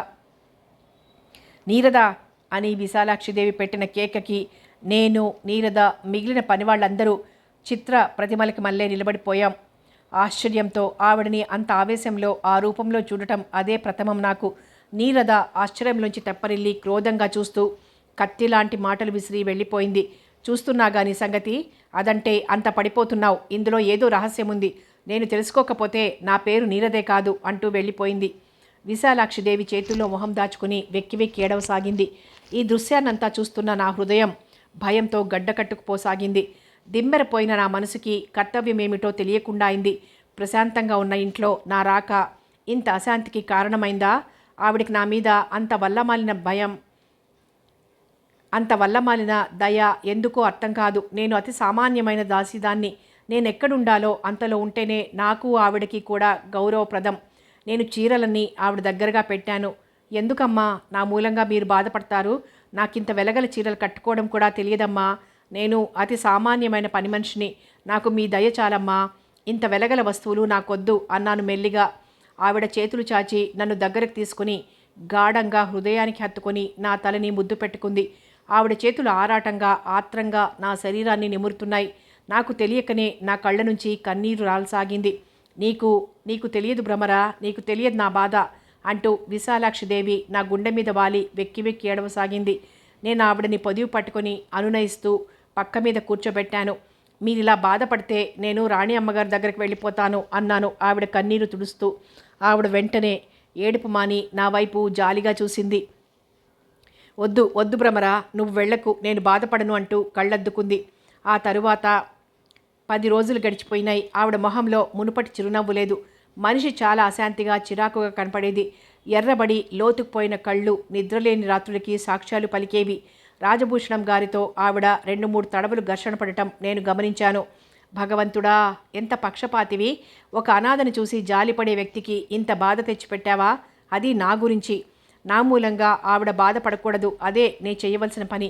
నేను నా వసతిని భవంతిలో నుంచి పనివాళ్ళుండే చోటికి మార్చుకున్నాను. ఆవిడ అర్తింపులని కన్నీటిని లెక్క చేయలేదు. ఆవిడ తెచ్చిన ఖరీదైన చీరలు నా దగ్గర ఒక్కటి కూడా ఉంచలేదు. క్షణం విశ్రాంతి లేకుండా ఏదో ఒక పని కల్పించుకొని చెయ్యసాగాను. నా మూలంగా ఏర్పడ్డ కలతలని సరిదిద్దవలసిన బాధ్యత నాదే. నేను సాధ్యమైనంత వరకు ఆవిడ్ని తప్పించుకొని తిరగసాగాను. నా ఈ ప్రవర్తన అనుకున్న ఫలితాలని సాధించింది. రాజు, నీరద ఇప్పుడు ఆవిడతో ఆప్యాయంగా మాట్లాడుతున్నారు. నౌకర్లు కూడా చెవులు కొరుక్కోవటం మానేశారు. నీరద నా మీద మరింతగా అధికారం చెయ్యసాగింది. నాకు ఒక్కొక్క క్షణంలో రాణి అమ్మగారి దగ్గరికి పారిపోదామనిపించేది. కానీ కనపడని బంధమేదో నా కాళ్ళని వెనక్కి లాగుతోంది.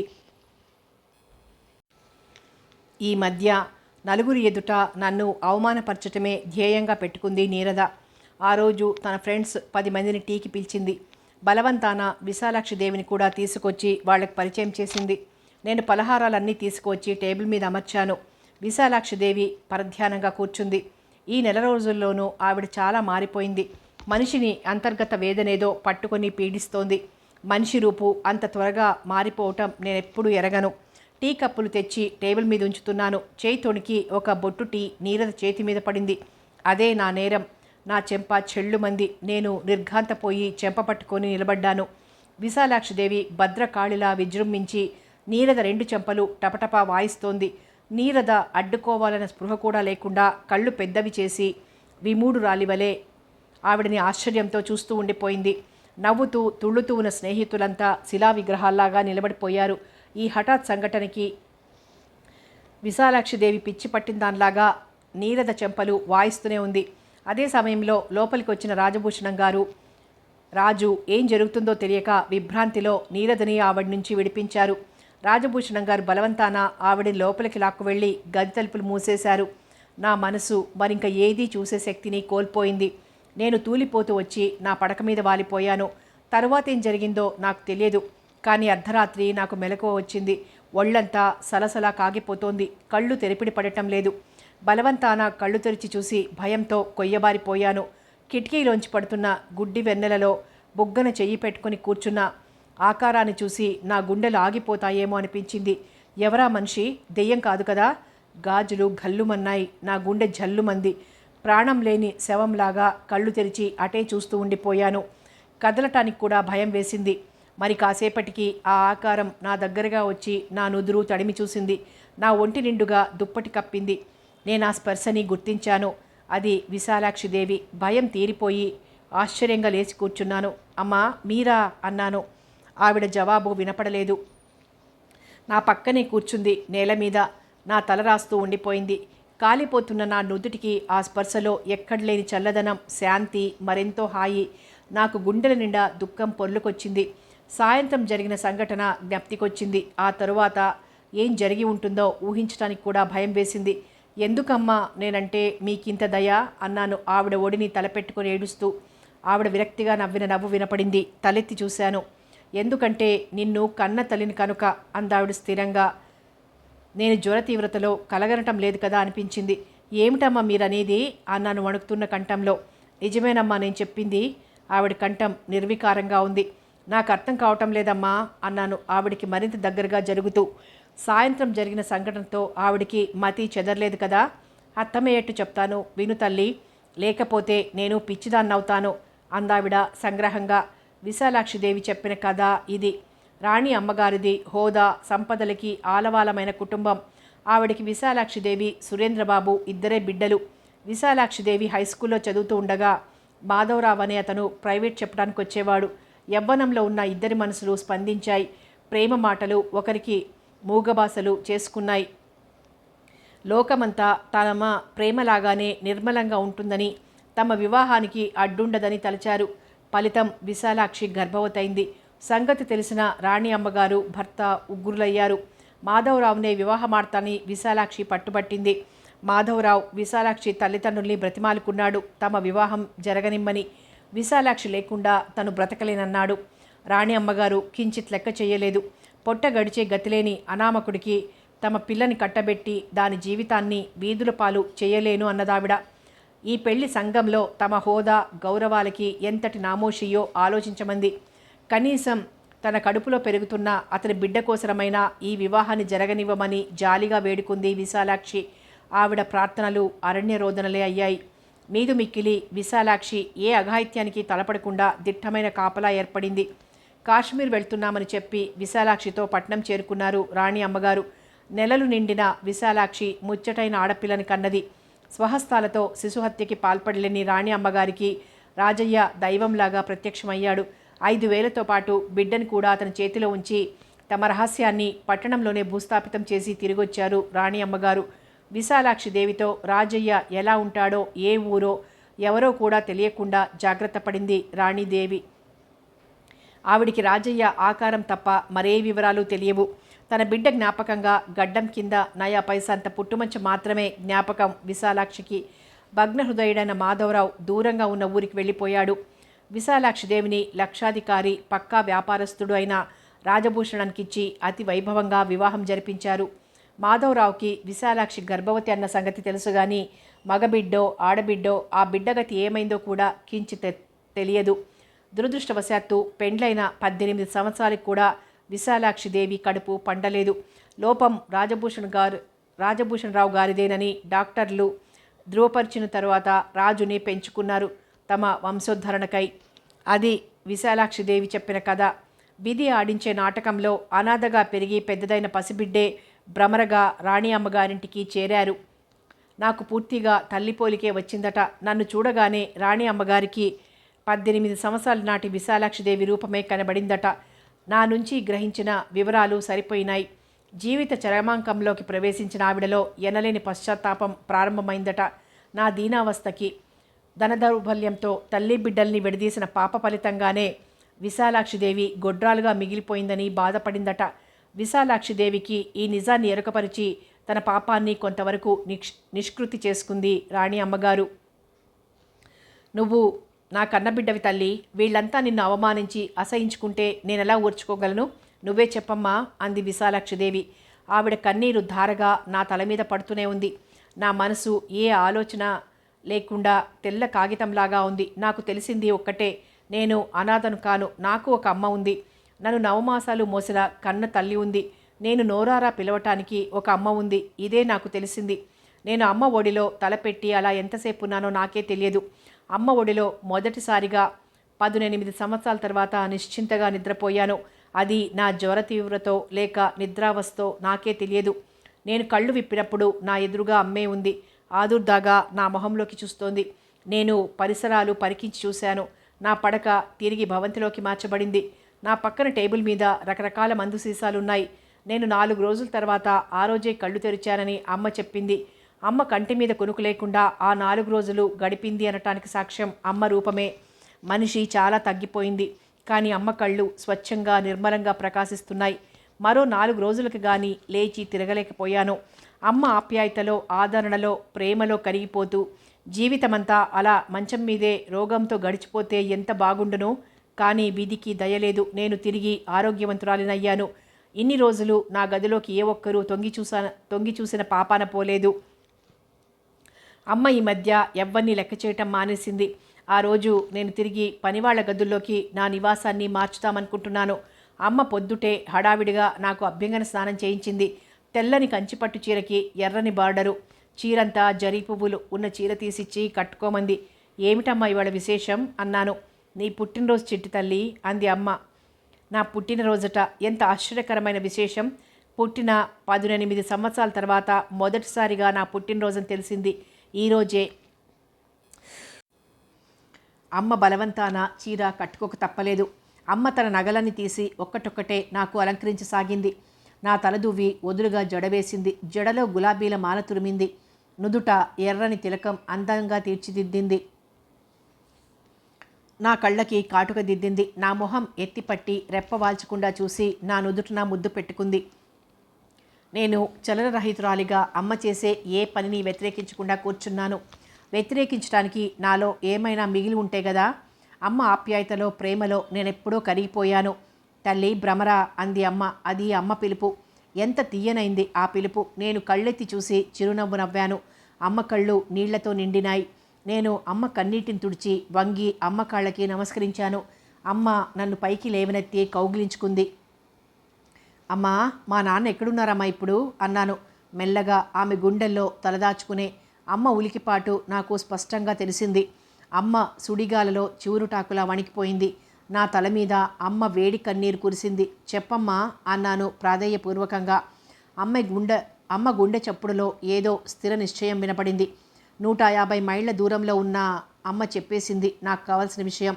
అది అమ్మకి 7 ఏళ్ల కిందట తెలిసిన సమాచారమట. అమ్మ పళ్ళెంలోని పాలకోవా తీసి నా నోటికి అందించింది. నేను చేతితో కోవా అందుకుని అమ్మ నోట్లో పెట్టాను. అమ్మని గట్టిగా కౌగిలించుకుని బుగ్గ మీద ముద్దు పెట్టాను. ఎందుకో నాకే తెలియదు.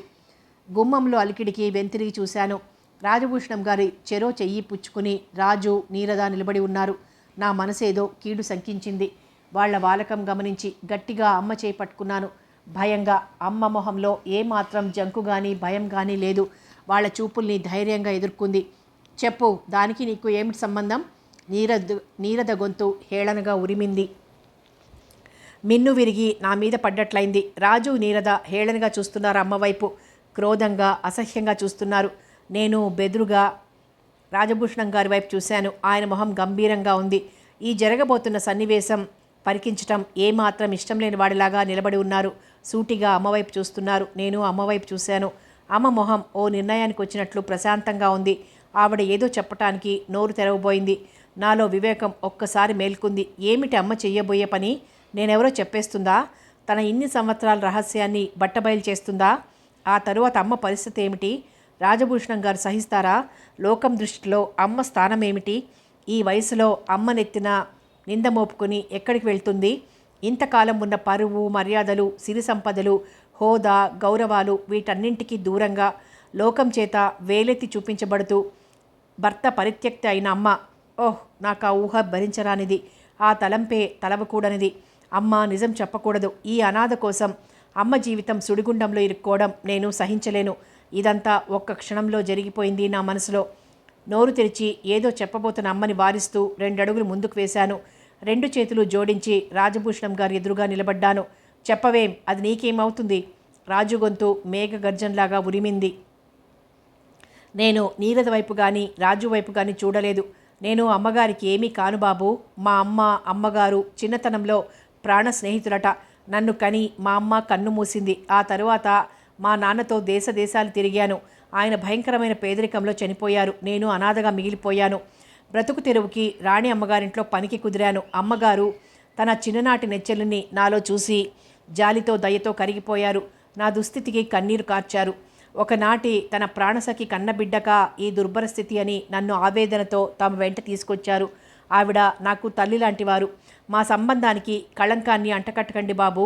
తనకే ఓ కూతురుంటే ఎలా ఉండేదో ఆ ముచ్చట నాతో తీర్చుకుంటున్నారు. నేను కన్నీటితో రాజభూషణం గారి పాదాలు పట్టుకున్నాను. గదిలో భయంకరమైన నిశ్శబ్దం తాండవించింది. ఓ క్షణం నీరద పరిహాసంగా నవ్వింది. ఓహో, కూతురు ముచ్చట నీతో తీర్చుకుంటోందా? మరి ఇంతకాలం నుంచి నేను దగ్గరే ఉన్నా ఆ ముచ్చట నాతో కూడా తీర్చుకోవచ్చని ఆవిడకి తెలియలేదు కాబోలు అంది హేళనగా. నాకు తెలుసు ఈ నీరద నా మీద పగబట్టింది. అది ఇంతటితో ఆగదు. దీనికి శాశ్వత పరిష్కారం నా నిష్క్రమణమే. నేను ఒకటొకటిగా నా ఒంటినున్న నగలన్నీ తీసి బల్ల మీద ఉంచాను. నేను అమ్మవైపు తిరిగి తుది నమస్కారం చేశాను. అమ్మ కలలోంచి మేల్కొన్నట్టుగా ఏదో చెప్పబోయింది. నేను కళ్ళతోనే బెదిరించాను, ప్రార్థించాను, సెలవు తీసుకున్నాను. రాజభూషణం గారి వైపు తిరిగి సెలవు ఇప్పించండి బాబు అన్నాను.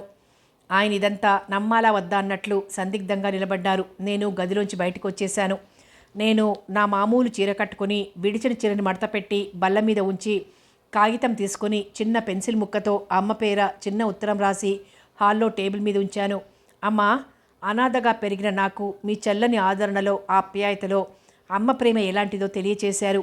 ఈ ప్రేమని, ఈ మధురానుభూతిని నా హృదయంలో దాచుకుని జీవితంలో చివరి క్షణం వరకు ఆనందంగా బ్రతకగలను. నేనెక్కడున్నా నాలాంటి అనాథల్లో నేను అనుక్షణం మీకు కనిపిస్తూనే ఉంటాను. నేను దూరమైన మీరు నా క్షేమాన్నే కాంక్షిస్తూ ఉంటారని తెలుసు. అదే నాకు శ్రీరామ రక్ష. నమస్కారాలతో మీ భ్రమర. నేను కావాలనే ఆ చీటీని నలుగురు చూసే ప్రదేశంలో పెట్టి దాని పక్కనే చీరని ఉంచి ఆ ఇల్లు విడిచి బయటికి వచ్చేశాను. చేతిలో 2 చీరలతో తోటమాలి వద్ద ఉన్న 10 రూపాయలు తీసుకుని 150 మైళ్ళ ప్రయాణానికి బయలుదేరాను.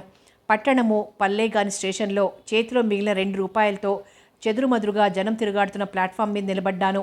నా గుండెలు ఒక్క క్షణం అవ్యక్తమైన భయంతో జలధరించాయి.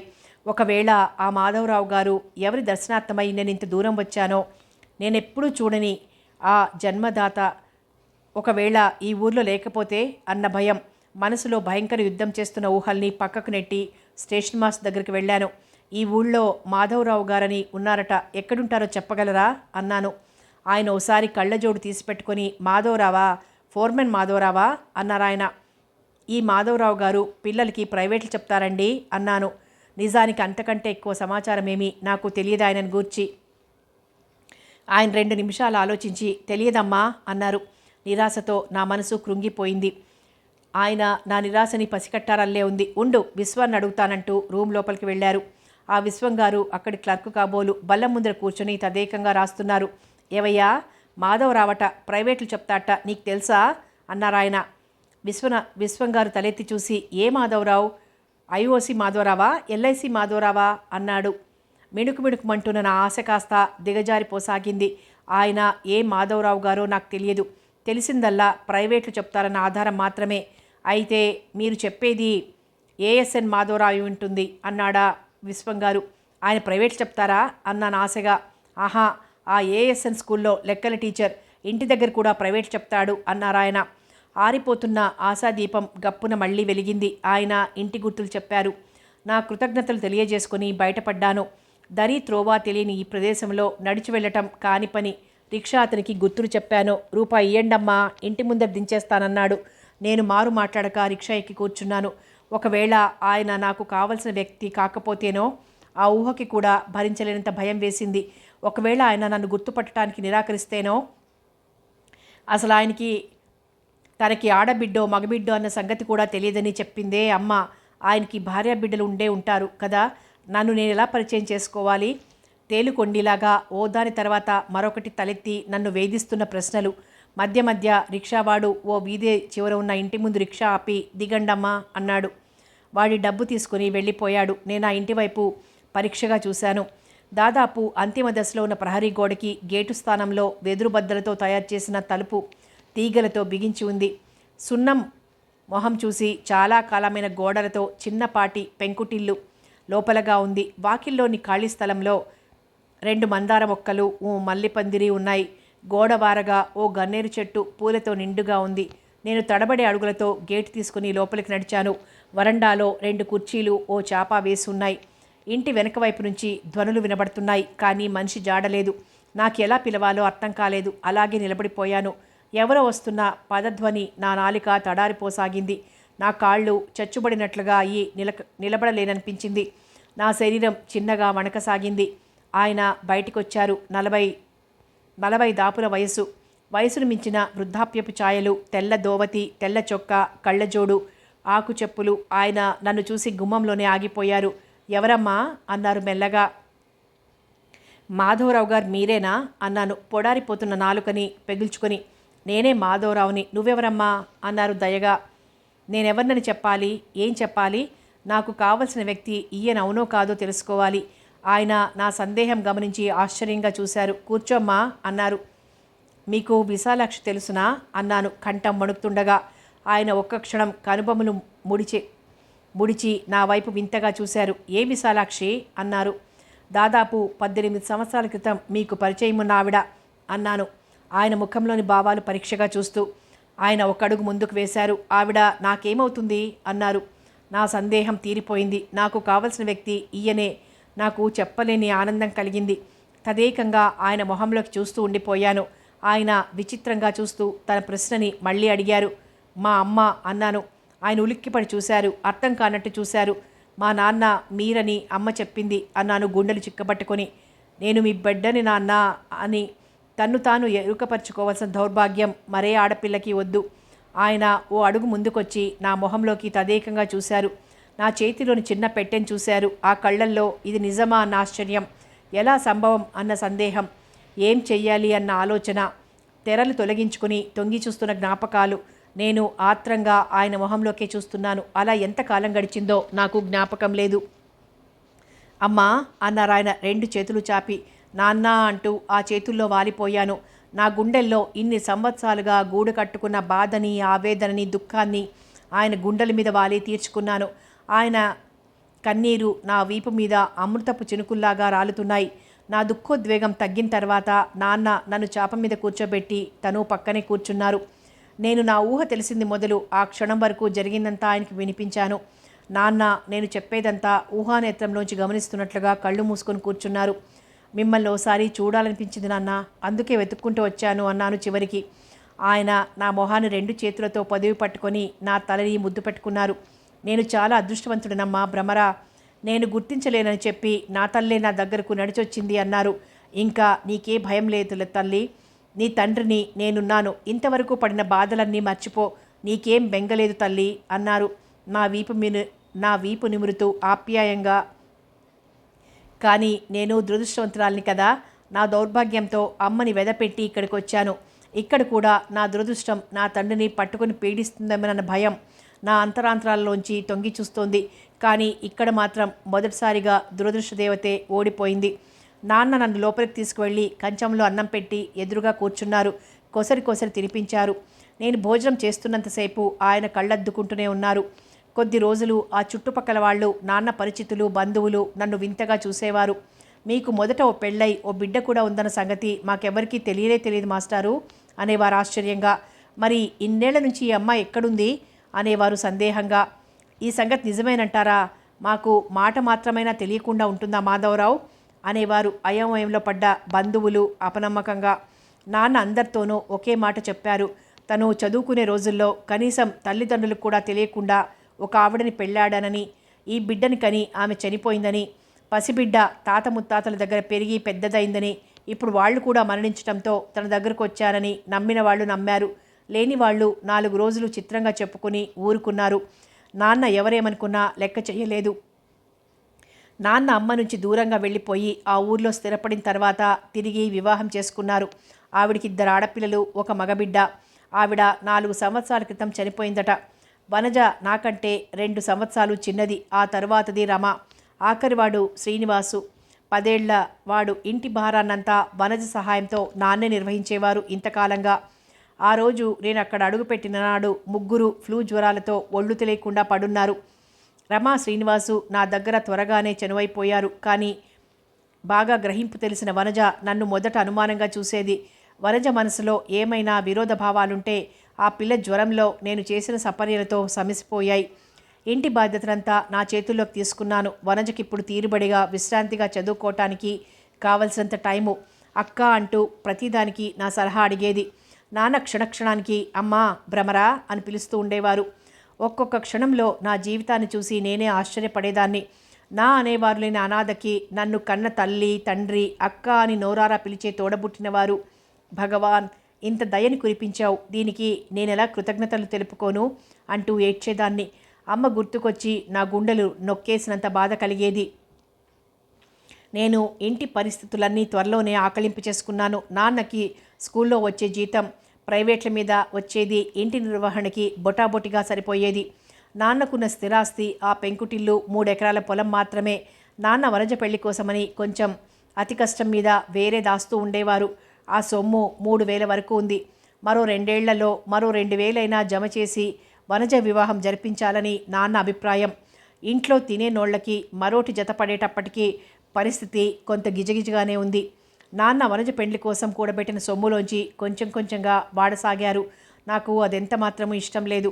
నేను ఇంటి పని తీరిన వేళల్లో 4-5 చిన్నపిల్లలకి పాఠాలు చెప్పసాగాను.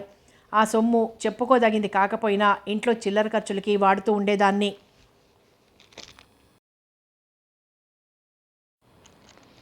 నేను నాన్న దగ్గరికి వచ్చిన 10 రోజులకి మధ్యాహ్నం 2 గంటల వేళ వాకిటి ముందు పొడుగాటి ఖరీదైన కారు వచ్చి ఆగింది. ఈ పేద ఇంటికి ఇంత ఖరీదైన కారులో వచ్చేవాళ్ళు ఎవరా అన్న కుతూహలంలో చుట్టుపక్కల వాళ్ళు గుమ్మాల్లోంచి తొంగి చూడసాగారు. కారులోంచి దిగి లోపలికి నడిచొస్తున్న అమ్మని చూసి ఆశ్చర్యంతో నిలబడిపోయాను. సంతోషం పట్టలేక ఎదురు వెళ్ళి అమ్మని గట్టిగా పట్టుకొని లోపలికి తీసుకొచ్చాను. అమ్మ ఏదో ఒకరోజు ఇక్కడికి రావచ్చును అన్న నా ఊహ ఇంత త్వరగా నెరవేరుతుందని ఊహించలేకపోయాను. అమ్మ చిరునవ్వుతో నన్ను నఖశిఖ పర్యంతం పరీక్షగా చూసింది. బాగున్నావా అమ్మా అంది నా తల నిమురుతూ. ఈ 10 రోజుల నుంచి ఉగ్గబట్టుకున్న ఆదుర్ద తీరినట్లుగా నిశ్చింతగా నిట్టూర్చింది. నాన్న అప్పుడే భోజనం ముగించి ఎవరమ్మా అంటూ వచ్చారు. గదిలో నిలబడి ఉన్న అమ్మని పరీక్షగా చూసి ఆశ్చర్యంతో అవాక్కై నిలబడిపోయారు. ఎవరు? విశాలా అన్నారు మెల్లిగా వణికే కంఠంతో. ఆనందాన్ని అదింపెడుతూ అమ్మ జవాబు చెప్పలేనట్లుగా నాన్న వైపు చూస్తూ నిలబడింది. ఇద్దరి కళ్ళు నీటి బుంగలే అయినాయి. నాన్న కుర్చీని అమ్మ దగ్గరగా జరిపి కూర్చో అన్నారు. అమ్మ నిలబడే నాన్న పండిపోయిన తలని ఎండిపోతున్న దేహాన్ని పరీక్షగా చూడసాగింది. నాన్న చిన్నగా నవ్వారు. చాలా మారిపోయాను కదూ, మరి ముసలాడినవలా అన్నారు. అమ్మ కూడా మెల్లిగా నవ్వింది. అమ్మ కళ్ళ నుంచి 2 కన్నీటి బిందువులు జారిపోయినాయి. భ్రమరా అమ్మ మొదటిసారిగా గొంతు విప్పింది. మెల్లిగా అమ్మ మాట పూర్తి చేయకుండానే అవును నాకు తెలుసు, భ్రమరన్ గురించి నువ్వేం దిగులు పడకు, ఇక నుంచి దానికి అన్నీ నేనే అన్నారు నాన్న అమ్మకి భరోసా ఇస్తూ. కానీ నేను అమ్మ మరి మాట్లాడలేక కొంగులో మొహం దాచుకుని ఏడవసాగింది. నాన్న వెంటనే జవాబు చెప్పలేదు. 2 నిమిషాలైన తర్వాత గాఢంగా నిట్టూర్చి అన్నారు. నాకు తెలుసు విశాల, నీ మనసు పరిస్థితులు ఆనాడు ఈనాడు కూడా నువ్వు నిస్సహాయురాలవే. భ్రమరని గురించి నువ్వేం దిగులు పెట్టుకోకు. నేను బ్రతికి ఉన్నంత వరకు నా తల్లికి ఏ ఆపద రాదు అన్నారు నాన్న. అమ్మ దుఃఖంతో పెదిమలు నొక్కిపెట్టి జాలువారే కన్నీటి గుండా నాన్నని చూసింది. 2 చేతులు ఎత్తి నాన్నకి నమస్కారం చేసింది. బహుశా నాన్నలోని దైవత్వానికేమో. అంతవరకు దూరంగా నిలబడి ఉన్న నేను వాళ్ళిద్దరినీ వదిలి వంటగదిలో అల్లరి చేస్తున్న రమ శ్రీనివాసుల దగ్గరికొచ్చాను. నా ఎదురుగా అమ్మ తన మనసులో ఇన్ని సంవత్సరాలుగా గూడు కట్టుకున్న వ్యధని మనసు విప్పి చెప్పుకోలేదేమోనన్న శంకతోనే నేను అలా వచ్చేశాను. అరగంట తరువాత గదిలోకి తొంగి చూసినప్పుడు అమ్మ నాన్న ఇద్దరూ ఎన్ని సంవత్సరాల తర్వాతో కలుసుకున్న చిన్ననాటి స్నేహితుల్లాగా మాట్లాడుకుంటున్నారు. చివరికి అమ్మ లేచింది వెళ్ళిపోవటానికి. నన్ను దగ్గరికి తీసుకుని ఆప్యాయంగా నా తల రాసింది. అమ్మ వెళ్ళిపోతోందంటే నా కడుపులోంచి దుఃఖం అలలు అలలుగా పొంగుకు రాసాగింది. అమ్మ చూడకుండా కళ్ళు తుడుచుకున్నాను. ఎందుకమ్మా ఇలా వచ్చావు? ఆయనకు తెలిస్తే ఏమవుతుంది అన్నాను మెల్లగా. నేను ఎవరిని ఉద్దేశించి మాట్లాడుతున్నానో అమ్మకు తెలుసు. అమ్మ జవాబు చెప్పలేదు. నా మొహంలోకి చూసి చిన్నగా నవ్వి కన్నీరు కొంగుతో అద్దుకుంది. నీకు నాన్న దగ్గర చాలా బాగుందమ్మా, నన్ను గురించి దిగులు పెట్టుకోకు అన్నాను. నొక్కుకుపోతున్న గొంతుని విడదీసుకుని అమ్మ మౌనంగానే నాన్న దగ్గర సెలవు తీసుకుని వెళ్ళిపోయింది. దూరంగా కనుమరుగవుతున్న కారుని చూస్తూ నాన్న నేను అలాగే నిలబడిపోయాం. చివరికి నాన్న చేపుచ్చుకుని లోపలికి తీసుకొచ్చాను. మీ అమ్మ నీకు ఇది ఇవ్వమందమ్మా భ్రమరా అన్నారు నాన్న నా చేతికి చిన్న పుస్తకాలు 2 ఇస్తూ. ఏమిటివి నాన్న అన్నాను ఆశ్చర్యంగా. నీ పేర బ్యాంకులో 50,000 వేసిందట ఆ పుస్తకాలు అన్నారు నాన్న మెల్లిగా. నేను ఆశ్చర్యంతోనూ భయంతోనూ కళ్ళు తెరుచుకొని చూస్తూ ఉండిపోయాను. ఎందుకు తీసుకున్నారు నాన్న? ఆయనకు తెలిస్తే ఎంత గొడవ జరుగుతుంది. ఇప్పుడు మనకేం తక్కువైంది అన్నాను ఆదుర్దాగా. నాన్న మెల్లగా నవ్వారు. నేనెంత చెప్పినా వినిపించుకోలేదమ్మా. తన పుట్టినింటి సొమ్మటది, నీ పేర బ్యాంకులో వేసిందట. తన బాధ చూడలేక తీసుకోవాల్సి వచ్చిందమ్మా అన్నారు నాన్న బాధగా. నేను ఆ పుస్తకాలు 2 పెట్టెలో అట్టడుగున భద్రపరిచాను. వాటిని బయటికి తీయవలసిన పనే లేకపోయింది. నా దగ్గర చదివే పిల్లలలో సురేష్ ఒకడు, త్వరగా కొరుకుడు పడని రకం. ఆ 10 ఏళ్ల వయసుకే వాడిలో ధనం తెచ్చే అహంకారం, అధికారం, నిర్లక్ష్యం ప్రస్ఫుటంగా కనిపిస్తాయి. వాడిని కింద చాప మీద కూర్చునేట్టు చేయటానికి, పలక మీద రాయించటానికి నాకు 1 రోజులు పట్టింది. వాడి పుస్తకాల సంచి పట్టుకొని వాడిని తీసుకువెళ్ళటానికి నౌకరు రంగన్న ప్రత్యేకం. వాడికి నేను చదువు చెప్పటానికి అంగీకరించడానికి గల ముఖ్యమైన కారణం వాళ్ళిస్తామన్న డబ్బు మాత్రమే. మిగిలిన పిల్లల కంటే 2 రెట్లు వాళ్ళిస్తున్నారు. నాకు ఆ సమయంలో ఆ సొమ్ము ఎంతో విలువైంది. ఆ రోజు నేను పిల్లలని లెక్కలు చేయమని చెప్పి పెరటి వైపు వచ్చాను. ఈ లోపలే రణగుణ ధ్వనిగా అరుపులు కేకలకి పరిగెడుతూ వచ్చాను. రంగడనే కుర్రవాడిని ఈ సురేష్ మీద పడి వాడి నడుం విరిగేట్టు గుద్దుతున్నాడు. వాడు ఏడుస్తుంటే మిగిలిన వాళ్ళు చోద్యం చూస్తూ నిలబడ్డారు. నేను ఇద్దరిని విడిపించి కారణం అడిగాను. వాడికి నేను లెక్క చెప్పలేదని కొడుతున్నాడండి అన్నాడు రంగడు చిరిగిపోయిన చొక్కాతో కళ్ళు తుడుచుకుంటూ. నేను సురేష్ వైపు చూశాను. వాడు యుద్ధం మధ్యలోంచి లేచొచ్చిన సింహం పిల్లలాగా కళ్ళు పెద్దవి చేసి ఉగ్రంగా రంగడి వైపు చూస్తున్నాడు. నా చూపుని వాడేమాత్రం లెక్క చెయ్యలేదు. వెదవా, మా నౌకరు జీతమంత లేదు, మీ నాన్న సంపాదన లెక్క చెప్పటానికి అంత పొగరా, బోడి వెదవ అన్నాడు కసిగా బుసకొడుతూ. అంత చిన్న పిల్లవాడి నోటి వెంట అంత పెద్ద మాటలు విని అవాక్కైపోయాను. నాలో కోపం కట్టలు తెంచుకొని ప్రవహించింది. బలంగా వాడి 2 చెంపలు వాయించాను. వాడు ఈ అనుకోని హఠాత్ పరిణామానికి దిమ్మెరిపోయి ఏడవటం కూడా మర్చిపోయి నా వైపు చిత్రంగా చూస్తూ నిలబడిపోయాడు. ఆ వెంటనే స్పృహలోకి వచ్చిన వాడిలాగా చరచరా నడుస్తూ వెళ్ళిపోయాడు. నా వైపు బెదిరింపగా చూస్తూ నేను అలాగే కూర్చుండిపోయాను. ఓ గంట కూడా గడిచి ఉండదు. వాడు మరో యువకుడిని వెంటబెట్టుకొచ్చాడు. సురేష్ అతని చెయ్యి పుచ్చుకుని ధీమాగా నిలబడ్డాడు. నేను అప్రయత్నంగా లేచి నిలబడి కుర్చీ అతని వైపు జరిపాను. అతను నించునే మాట్లాడాడు. మా తమ్ముడి చెంపలు వాచిపోయేట్టు కొట్టారట, కారణమేమిటో తెలుసుకోవచ్చా అన్నాడు మృదువుగానే. కానీ ఆ కంఠంలో కరుగుదనం కూడా కనపడని అంచులాగా అంటిపెట్టుకునే ఉంది. బహుశా కారణం కూడా మీ తమ్ముడు చెప్పే ఉండాలే అన్నాను నేను. చెప్పాడనుకోండి, కానీ మీరు చెప్పేది కూడా వినాలని ఉంది అన్నాడు అతను చిరునవ్వుతో. నేను జరిగిన సంఘటనని అతనికి వివరించి చెప్పాను. చూడండి, నా దగ్గర చదువుకునే పిల్లలకి అక్షరాలతో పాటుగా వాళ్ళ ప్రవర్తనని కూడా సరిదిద్దవలసిన బాధ్యత నా మీద ఉందనుకుంటాను. మీరు ధనవంతులే కావచ్చు, అంత మాత్రం చేత 10 ఏళ్లైనా లేని పిల్లవాడి నోటి వెంట అటువంటి మాటలు రావటం అతని భవిష్యత్తుకి మంచిది కాదనిపించింది. కొంచెం కఠినంగా ప్రవర్తించవలసి వచ్చింది. మీకు కష్టం కలిగినట్లయితే రేపటి నుంచి మీ తమ్ముడిని నా దగ్గరికి పంపకండి అన్నాను కాస్త కఠినంగా. ఈ డబ్బున్న వాళ్ళందరికీ ఒకటే జబ్బు, డబ్బుతో ప్రతి వాళ్ళని నొక్కి పెడదామనుకుంటారు అనుకున్నాను నాలో నేను. అతని నుంచి ఎటువంటి జవాబు లేకపోవటంతో నేను తలెత్తి చూశాను. అతని చూపులు పట్టి చూస్తున్నట్లుగా నన్నే పరిశీలిస్తున్నాయి. నేను సిగ్గుపడ్డాను నా తొందరపాటుతనానికి. అంత కఠినంగా మాట్లాడి ఉండకూడదనిపించింది. అలా నుంచుంటావేం, ఆవిడని 4 తిట్టక అన్నట్టుగా చూస్తున్నాడు సురేష్ అన్నగారి వైపు ఆశ్చర్యంగా. అతను తల తిప్పి తమ్ముడి వైపు సూటిగా చూశాడు. ఆవిడ చెప్పింది నిజమేనా అన్నాడు. వాడు బెదురుగా అన్నగారి వైపు చూసి తల వంచుకున్నాడు. అపరాధిలా అతను తమ్ముడిని మరేం దండించలేదు. జాగ్రత్తగా చదువు అన్నాడు. ఆ కంఠంలో దండింపు కంటే కూడా ఎక్కువైందేదో ఉన్నట్టుగా సురేష్ మారు మాట్లాడక పుస్తకం తీసుకుని తల వంచుకొని కూర్చున్నాడు. సారీ, మిమ్మల్ని డిస్టర్బ్ చేశాను అంటూ అతను వెళ్ళిపోయాడు. దూరంగా వెళ్ళిపోతున్న అతన్నే చూస్తూ కూర్చున్నాను చాలాసేపటి వరకు. అతని కంఠమే నా మనసులో మారుమోగుతూ ఉండిపోయింది. మరుసటి రోజు తల వంచుకొని పిల్లల హోంవర్క్ దిద్దుతున్నాను. నా ఎదురుగా ఎవరివో పాదాలు కనబడినాయి. సురేష్ వచ్చాడా రంగా అన్నాను తలెత్తకుండానే. వచ్చాడండి అన్న కంఠధ్వనికి చివ్వున తలెత్తి చూశాను. చిరునవ్వుతో అతను నిలబడి ఉన్నాడు. ఓ మీరా, సారీ, రంగన్నేమో అనుకున్నాను అన్నాను కుర్చీ అతని వైపు జరుపుతూ. మా సురేష్ వెళ్ళనని పేచీ పెడితే నేనే తీసుకురావాల్సి వచ్చింది అన్నాడు తన రాకకి సంజాయిషి చెప్పుకుంటూ. ఆ రోజే కాదు, ఆ తరువాత ప్రతిరోజు అతనే తమ్ముడిని దింపి వెళ్ళేవాడు. ఆ సమయంలో అతని రాకకి ఎదురు చూడటం నా దినచర్యలో ఒక భాగమైంది. నాకు తెలియకుండానే నాలో ఏదో మార్పు జరిగిపోతోంది. ఆ రోజు రంగన్న తీసుకొచ్చాడు సురేష్ని. ఈ మధ్య కనబడటం లేదేమిటి రంగన్న అన్నాను యథాలాపంగా. రంగన్న తీరుబడిగా కూర్చుని కబుర్లు మొదలుపెట్టాడు. ఈరోజు చిన్నబాబు ఊరెళ్ళాడు కదమ్మా, అందుకనే నేనొచ్చాను. ఈ అబ్బాయి గోరికి ఎంత భయమో చూశారుగా అన్నగారంటే. ఇజయ్ బాబు కూతురయ్యకుండానే భయపెడతారమ్మా. మా తల్లి ఏ లోకంలో ఉందో గాని ఆ అమ్మ పోలికేనమ్మా చిన్నబాబుకి. ఆరి పిన్నమ్మగోరు కూడా ఏడుస్తారమ్మా.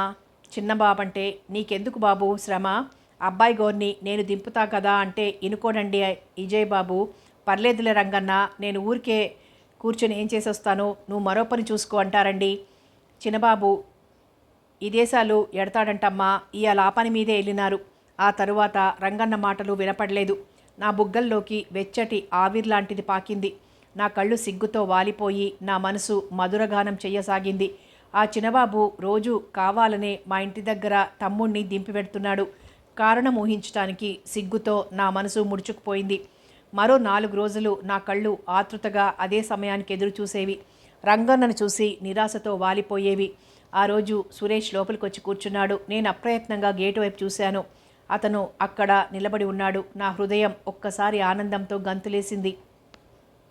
నేను ఆతృతగా గేటు దగ్గరికి వచ్చాను. ఊరు నుంచి వచ్చేశారా అన్నాను సంతోషంగా. అతను చిరునవ్వుతో నన్ను గమనిస్తూ నిలబడ్డాడు. మరుక్షణం నా ఆతృతకి, అనవసరపు ఆవేశానికి సిగ్గు ముంచుకొచ్చింది. ఎంత సిగ్గుమాలిందాన్ని నేను. కళ్ళెత్తి అతని సూటిగా చూడలేకపోయాను. ఆహా, మీరు రంగన చెప్పాడు అంటూ అసందర్భంగా మాట్లాడి నా ప్రవర్తనని కప్పిపుచ్చుకోవడానికి ప్రయత్నించి విఫలురాలినయ్యాను. అతను నాకంతా తెలుసు అన్నట్టుగా చిరునవ్వుతో చూస్తున్న చూపులు నా రహస్యాన్ని బయటికి లాగుతున్నట్టుగా ఉన్నాయి. నా కోసం ఎదురు చూస్తున్నారా అన్నాడు అతను మెల్లగా, చిరునవ్వుతో నా కళ్ళలోకి చూస్తూ. నేను తల ఎత్తి అతని మొహంలోకి చూస్తూ నిలబడిపోయాను. నా అంతరాంతరాలలో నుంచి ఏదో నన్ను వెన్ను తట్టి హెచ్చరిస్తోంది. నేనెక్కడా, అతనెక్కడా, భూమి మీద నిలబడి ఆకాశంలో వెలిగే చంద్రుడిని చేయిజాచి అందుకోగలనా? నేనెంత బుద్ధిహీనురాలిని, ఎంత మూర్ఖురాలిని! నేను చప్పున నా దృష్టి మరల్చుకొని వెనుకకు తిరిగాను. మీకోసం నేనెందుకు ఎదురు చూస్తానో అన్నాను కొంచెం కోపంగా. మనసుని మభ్యపరచటం న్యాయం కాదు అన్నాడు తను కొంటెతనం కలగలిసిన గంభీరతతో. నేను జవాబు చెప్పకుండా లోపలికి వచ్చేశాను. నేను ఆ రోజు మరే పని మనసు పెట్టి చెయ్యలేకపోయాను. 6 ఏళ్ల కుర్రవాడు పరుగు పెడుతూ వచ్చి వనజక్క అంటూ మెల్లిగా పిలిచాడు. తలుపు దగ్గర నిలబడి వనజ పెరట్వైపు ఉంది. ఏం కావాలరా అన్నాను. వాడు నన్ను చూసి తడబడుతూ చేతులు వెనక్కి పెట్టుకొని వనజక్క కావాలి అన్నాడు బెదురుగా. ఏం పని వనజతో అన్నాను వాడి వాలకం చూస్తూ. వాడు చేతుల్ని మరింత వెనక్కి దాచుకుంటూ అక్కకి పుస్తకం ఇవ్వాలి అన్నాడు. ఇలా ఇవ్వు, నేనిస్తాను అన్నాను చేయి జాపుతూ. వాడు కదలకుండా నుంచుని వనజక్కకే ఇవ్వాలి అన్నాడు భయంగా. నా మనసులో ఏదో సందేహం మొలకెత్తింది. ఇస్తావా లేదా అన్నాను గద్దింపుగా. వాడి దగ్గరగా వెళ్ళి వాడు బెదిరిపోతూ పుస్తకం నా చేతిలో ఉంచి రివ్వున బయటికి తీసుకుపోయాడు. నేను ఆ పుస్తకాన్ని తిరగేసి చూశాను. చౌకబారు డిటెక్టివ్ నవల. పేజీల మధ్య చిన్న కాగితం మడత పెట్టి కనబడింది. విప్పి చూశాను. అది వనజకి సుధాకర్ అనే అతను రాసిన లేఖ. సాయంత్రం రామాలయంలో తనని కలుసుకోమని, 1000 కళ్ళతో ఎదురు చూస్తూ ఉంటానని సారాంశం. నేను మాట్లాడకుండా ఆ లేఖని పుస్తకంలో ఉంచి వనజకిచ్చి వేశాను. వనజ చీకటి పడుతుండగా ఇంటికి తిరిగొచ్చింది. చాలా సంతోషంగా ఉంది. ఆ రాత్రి అంతా నిద్రపోయిన తర్వాత నా పక్కగా పడుకున్న వనజని సుధాకర్ ఎవరని అడిగాను. వనజ మొదట తెల్లబోయింది, భయపడింది. చివరికి అంతా చెప్పింది. అతను ప్లీడర్ రంగనాథం గారి అబ్బాయట. BA pass అయ్యాడట. అతను గాఢంగా ప్రేమించుకున్నారట. ఇంచుమించుగా ప్రతిరోజు ఏదో ఒక సంకేత స్థలంలో కలుసుకుంటూ ఉంటారట. రంగనాథం గారికి బాగా కట్నమాస ఉందట. అందుకని సుధాకర్కి ఏదైనా ఉద్యోగం దొరికే వరకు ఆగి ఆ తరువాత వాళ్ళ నాన్న ఒప్పుకోకపోతే రిజిస్టర్ మ్యారేజీ చేసుకోవాలని వాళ్ళ అభిప్రాయమట. అది కథ. ఏ స్త్రీ కథ చూసినా ఏముంది? ప్రేమ, ప్రేమ. భగవంతుడనేవాడు ఈ స్త్రీ జాతికి ఇంతగా ప్రేమించే హృదయాన్నిచ్చి కొందరి పాలిట వరంగాను మరికొందరికి శాపంగాను ఎందుకు మారుస్తాడో తెలియదు. తప్పిజారితే నాలాంటి అభాగినులకు కొదవుండదు. అన్ని భారాల్ని స్త్రీకే ఎందుకు అంటగడతాడో ఆ భగవంతుడు. అనూహ్యం. బహుశా పురుష పక్షపాతమేమో.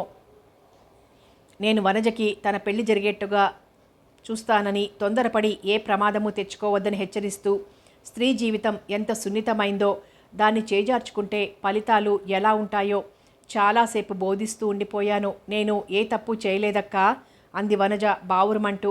నేను ఆ మరుసటి రోజు నాన్నతో మెల్లిగా వనజ పెళ్లి విషయం ప్రస్తావించాను.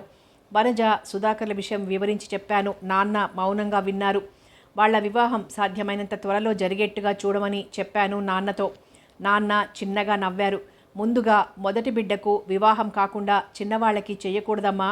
నీకు కాకుండా వనజకి ఎలా చేస్తాననుకున్నావు అన్నారు నాన్న. నాకింతవరకు ఈ విషయమే ఊహలోకి రాలేదు. ఇంతకాలం తరువాత దొరికిన ఈ పితృప్రేమని ఇంత తొందరగా దూరం చెయ్యొద్దని, నాకిప్పుడు వివాహం చేసుకోవాలని లేదని నాన్నకి ఎంతగానో చెప్పాను. కానీ నాన్న నా అభ్యంతరాలన్నింటినీ చిరునవ్వుతో కొట్టిపారేశారు. నేను పెద్దవాడినైపోయానమ్మా. నా బాధ్యతలని సక్రమంగా నెరవేర్చకపోతే నాకు ఆ లోకంలో కూడా శాంతి ఉండదు తల్లి అన్నారు. నా నోరు కట్టుబడిపోయింది. ప్రతిరోజు అతను వచ్చే సమయానికి అటు చూడకూడదని నాకు నేను కఠినంగా విధించుకునే ఆంక్షలన్నీ ఆ క్షణంలో పటాపంచలైపోయేవి. నా కళ్ళని నా అదుపులో ఉంచటం వశం కాకుండా పోతోంది. నేను కావాలనే అతను వచ్చే సమయానికి ఇంటి లోపల ఉండిపోయేదాన్ని. నేను బయటికి వచ్చే వరకు అతను కుర్చీలో కూర్చుని ఉండేవాడు. తనే పిల్లలకి పాఠాలు కూడా చెప్పేవాడు. క్రమశిక్షణ నేర్పవలసిన ఉపాధ్యాయులే ఇలా ప్రవర్తించడం మంచిది కాదు అనేవాడు. నన్ను చూసి చిరునవ్వుతో బరువుగా వాలిపోయే నా చూపుల్లో తనకి కావాల్సిన సమాధానం దొరికినట్టు కొంటెగా నవ్వేవాడు. ఎలా ఇతని ఆలోచనలు దూరం చేసేది? ఆ చిరునవ్వు, ఆ కంఠధ్వని, ఆ ఊహే నా మనసుని మధుర లోకాల్లోకి విసురుతుందే. ఎలా ఈ ఆకర్షణ నుంచి తప్పుకునేది? ఎన్నో రాత్రులు తలగడలో మొహం దాచుకుని అకారణంగా వెక్కి వెక్కి ఏడ్చేదాన్ని. ఆ రోజు నాన్న చాలా సంతోషంగా ఇంటికొచ్చారు. అమ్మ భ్రమరా, పరందామయ్య గారి అన్నగారి కొడుకు పెళ్ళికున్నాడటమ్మా. B Ed పాసై teacher చేస్తున్నాడట. కుర్రాడు బాగానే ఉంటాడట. కట్నం కూడా పెద్ద ఆశగా లేరని చెప్పారాయన. మంచి రోజు చూసుకుని నిన్ను చూడటానికి రమ్మని కబురు పెట్టానమ్మా అన్నారు నాన్న. నేను తల వంచుకుని వింటూ ఉండిపోయాను. నా హృదయమంతా మెల్లమెల్లగా శూన్యం ఆక్రమించుకోసాగింది. ఆ రోజు చాలా పరధ్యాసగా కూర్చున్నాను. 10 గంటల వేళ సురేష్ వచ్చి కూర్చున్న సంగతి కూడా నేను గమనించలేదు. మా అన్నయ్య మిమ్మల్ని పిలుస్తున్నాడండి అన్న సురేష్ మాటలతో ఈ లోకంలోకి వచ్చాను. అతను గేటు దగ్గర నిలబడున్నాడు. నేను మెల్లగా అతని దగ్గరగా వెళ్ళాను. మీతో కొంచెం మాట్లాడాలి. సాయంత్రం 5 గంటలకి పార్కుకు రాగలరా అన్నాడు మెల్లగా గేటు మీద నుంచి కొంచెంగా వంగి. నా హృదయం ఆనందంతో ఎగిసిపడి అంతలోనే కృంగిపోయింది. నాతో ఏం మాట్లాడతాడు? నేడో రేపో ఆ ముక్కు మొహం ఎరగని మనిషి ఎదురుగా కూర్చోనున్న నాతో అతనికేం పని? ప్లీజ్, మీ గౌరవానికి ఏమీ భంగం కలగదని హామీ ఇస్తున్నాను. చాలా ముఖ్యమైన విషయం మాట్లాడాలి అన్నాడు అభ్యర్థనగా. నా మౌనాన్ని గమనించి, నేను మీకోసం వెయిట్ చేస్తూ ఉంటాను. ప్లీజ్ డోంట్ డిసప్పాయింట్ మీ అంటూ అతను నా జవాబుకి కూడా ఎదురు చూడకుండా వెళ్ళిపోయాడు.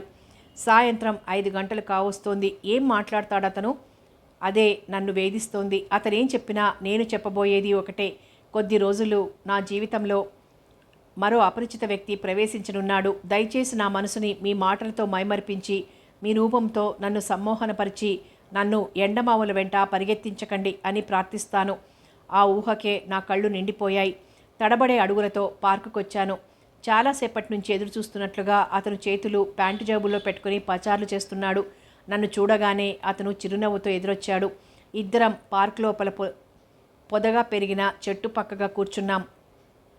మౌనంగా అలా చాలాసేపు కూర్చుండిపోయాం. చాలా థ్యాంక్స్, రారేమో అనుకుని భయపడ్డాను అన్నాడతను. చివరికి సంభాషణ ప్రారంభిస్తూ నేను అతని వైపు చూసి తలదించుకొని కూర్చున్నాను. మీతో ఒక విషయం చెప్పాలి, ఏమీ అనుకోరు కదా అన్నాడు చిరునవ్వుతో. ఒకవేళ మీకు ఇష్టం లేకపోతే బాధపడకండి. Let us be friends forever. చెప్పండి అన్నాను తలెత్తి చూస్తూ. అతను మెల్లిగా గొంతు సవరించుకొని కాలర్ సరిచేసుకున్నాడు. నాకు నవ్వొచ్చింది. అతని ఆసక్తికి. అతను చెప్పేది నేను ఊహించగలను. నన్ను పెళ్లి చేసుకోవటానికి మీకేమైనా అభ్యంతరమా అన్నాడు. అతని చూపులు నన్నే పరిశీలిస్తున్నాయని నాకు తెలుసు. ఆ మాటలు అమృతపు చినుకుల్లాగా, తేనెల సోనల్లాగా నా మనసు మీద చల్లగా మత్తుగా పరుచుకున్నాయి. నా బుగ్గలు ఎర్రగా కందిపోయాయేమో అన్నంత వెచ్చగా ఆవిర్లు తేలినాయి. అతని వైపు చూడబోయిన నా కళ్ళు మధ్యలోనే క్రిందికి వాలిపోయి బరువుగా మారిపోయాయి. నా అంతరాంతరాలలో గుడి కట్టి పూజిస్తున్న నా దేవుని నోట ఆ మాటలు విని నా తనువు మనసు పులకించి మైమరిచింది. అమరలోకాల్లో తేలిపోసాగింది. నేను మైమరుపుగా అలాగే కూర్చుండిపోయాను. జవాబు చెప్పండి అన్నాడతను మృదువుగా. నాకొక్కసారిగా దుఃఖం ముంచుకొచ్చింది. నాలో ఎందుకిలా ఆశలు రెచ్చగొడతారు? ఈ వివాహం జరగదని మీ పెద్దలెవరూ ఒప్పుకోరని మీకు తెలుసు. ఎందుకిలా పరిహాసమాడతారు నా జీవితంతో? నా కళ్ళ నుంచి జలజల కన్నీరు పొంగింది. అరరే, ఏడుస్తున్నారా? భలేవారే, ఎందుకంత భయపడతారు అన్నాడు అతను ఆందోళనగా ముందుకు వంగి. నేను బీద బడిపంతులు కూతుర్ని, మీరు ఆగర్భ శ్రీమంతులు. నేనే పెద్ద చదువులు చదవలేదు. పైగా నా చరిత్ర. మిగిలిన మాటలు నా నోటి నుంచి నేను చెప్పలేకపోయాను. నా గొంతు మూగపోయింది. అవేనా మీ అభ్యంతరాలు అన్నాడు నవ్వుతూ. ఈ విషయాలు మినహా మన వివాహం మీకు ఇష్టమే కదా అన్నాడు నా కళ్ళలోకి చూడాలని ప్రయత్నిస్తూ. ఇష్టమా? అయ్యో పిచ్చివాడా, ఎంత ఇష్టమో ఎలా చెప్పను? ఆ సర్వాంతర్యామి ప్రత్యక్షమై కోరకుండానే వరాలిస్తానంటే ఎవరైనా వద్దనగలరా? అతని గొంతు మధుర సంగీతంగా వినపడుతోంది నాకు. భ్రమరా, నిన్ను చూసిన మొదటి క్షణం ఎలాంటిది? ఎంతటి శుభగడియో నాకు తెలియదు. నీ రూపం నా మనసులోంచి చెరగనంటోంది. కానీ వివాహం అనేది అంతస్తులకి హోదాలకి మధ్య జరగటం రివాజైనా నేను మనసులకే ప్రాధాన్యమిస్తాను. నువ్వు అన్నట్లు మా వాళ్ళు ఈ వివాహానికి ఒప్పుకోకపోవచ్చు. కానీ నిన్ను నా దాన్నిగా చేసుకోవటానికి నేను ఇలాంటి అడ్డంకుల్ని లెక్క పెట్టను. నేను మరో 3 నెలలలో స్టేట్స్కి వెళ్తున్నాను. నీకు అంగీకారమైతే నా ప్రయత్నాలు నేను చేస్తాను. గంభీరంగా స్థిరంగా పలుకుతున్న అతని గొంతు నాలోని అణువణువుని పులకిస్తోంది. నేను అతని వైపు చూస్తూ అలాగే కూర్చుండిపోయాను. కానీ నా పుట్టుకలోని మచ్చ నన్ను అనుక్షణం తర్జనితో బెదిరిస్తూనే ఉంది. ఇలాంటి విషయాలు ఏదో ఒక రోజు తెలియక మానవు. నా అంతరాత్మకి అనురాగానికి జరిగే సంఘర్షణలో నా మనసు నలిగిపోతోంది. నేను ఏది నిర్ణయించుకోలేకపోతున్నాను.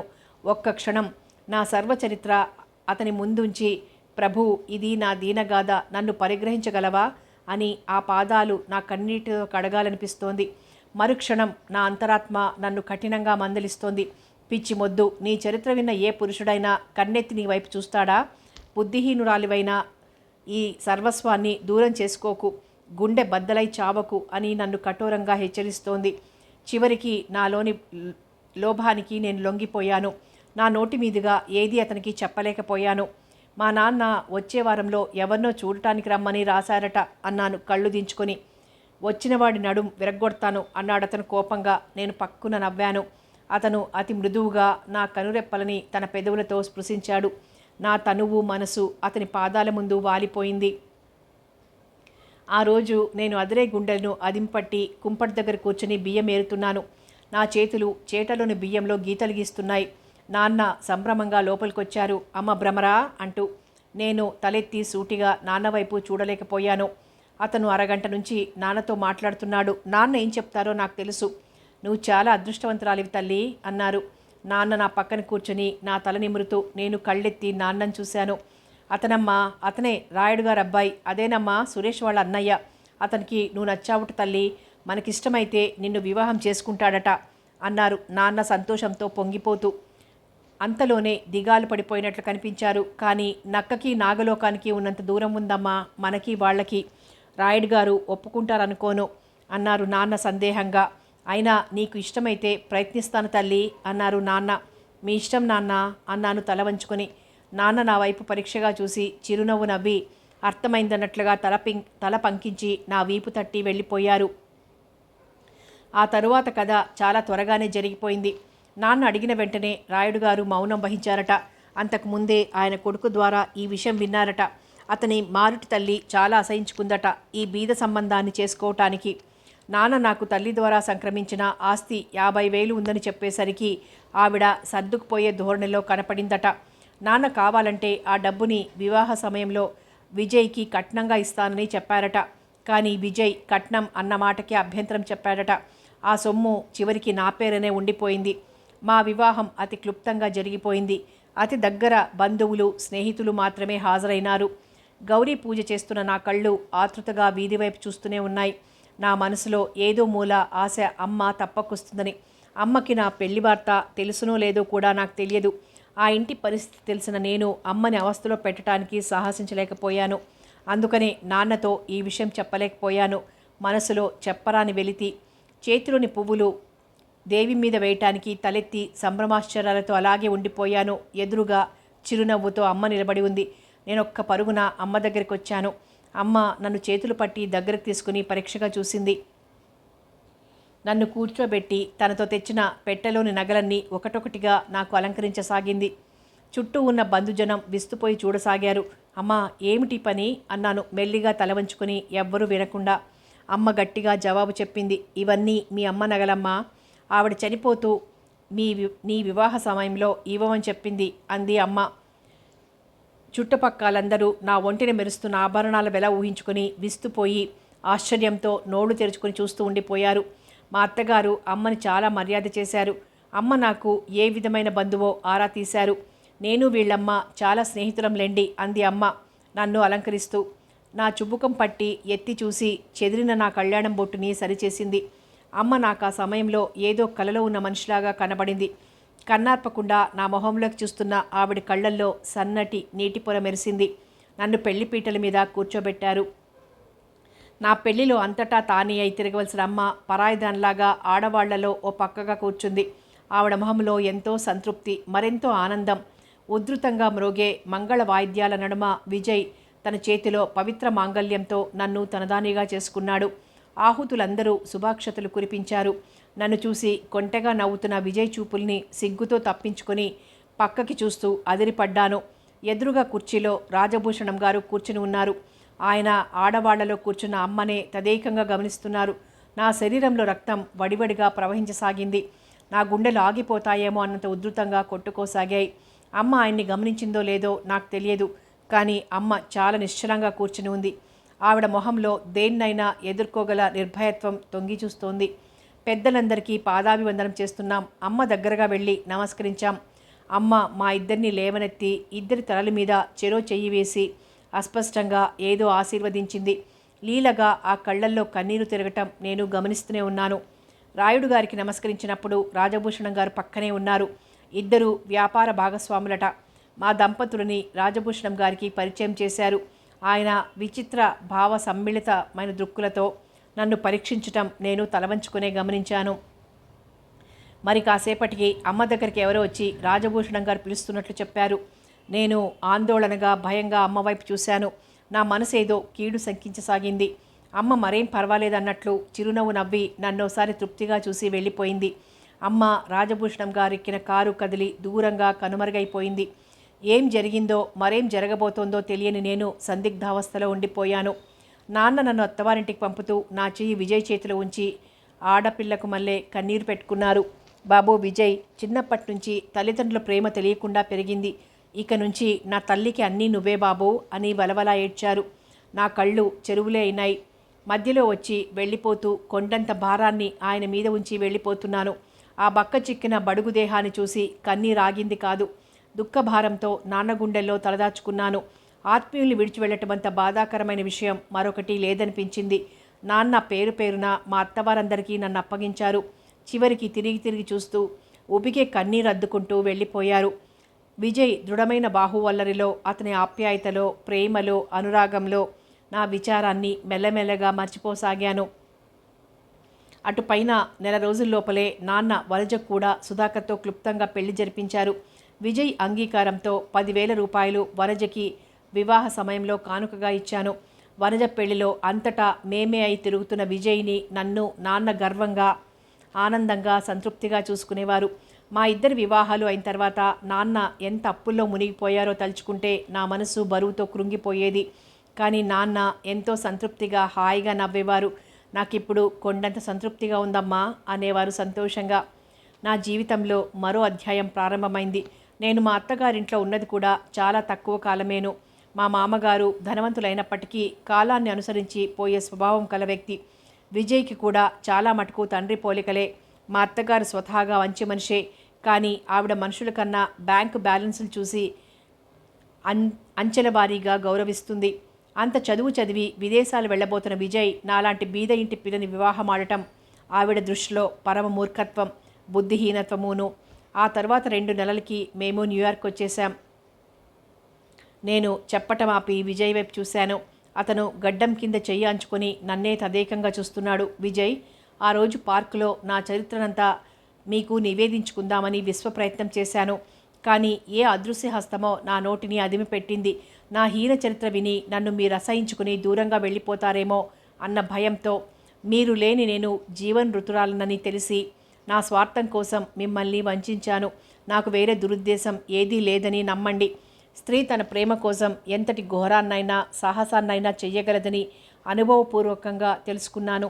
నా అపరాధానికి మీరు ఏ శిక్ష విధించినా సంతోషంగా భరించడానికి సిద్ధంగా ఉన్నాను. నా కళ్ళ నుంచి 2 నీటి బిందువులు రాలిపడినాయి.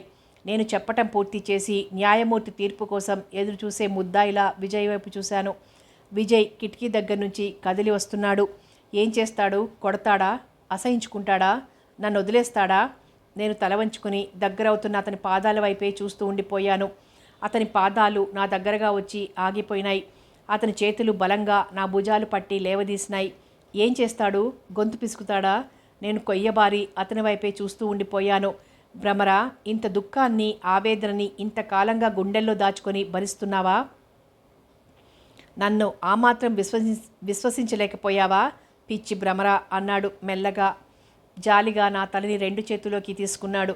నేను ఆశ్చర్యంతో, ఆనందంతో, గుండెలు నిండి పొంగిపోయే సంతోషంతో విజయ్ వైపు విమూఢురాల్లాగా చూశాను.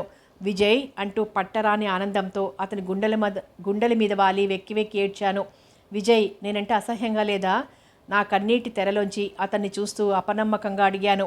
ఇది కల కాదు కదా అన్న సంశయంతో. విజయ్ జవాబుగా నన్ను 2 చేతుల మధ్య ఇముడ్చుకొని నా తలని ముద్దు పెట్టుకున్నాడు.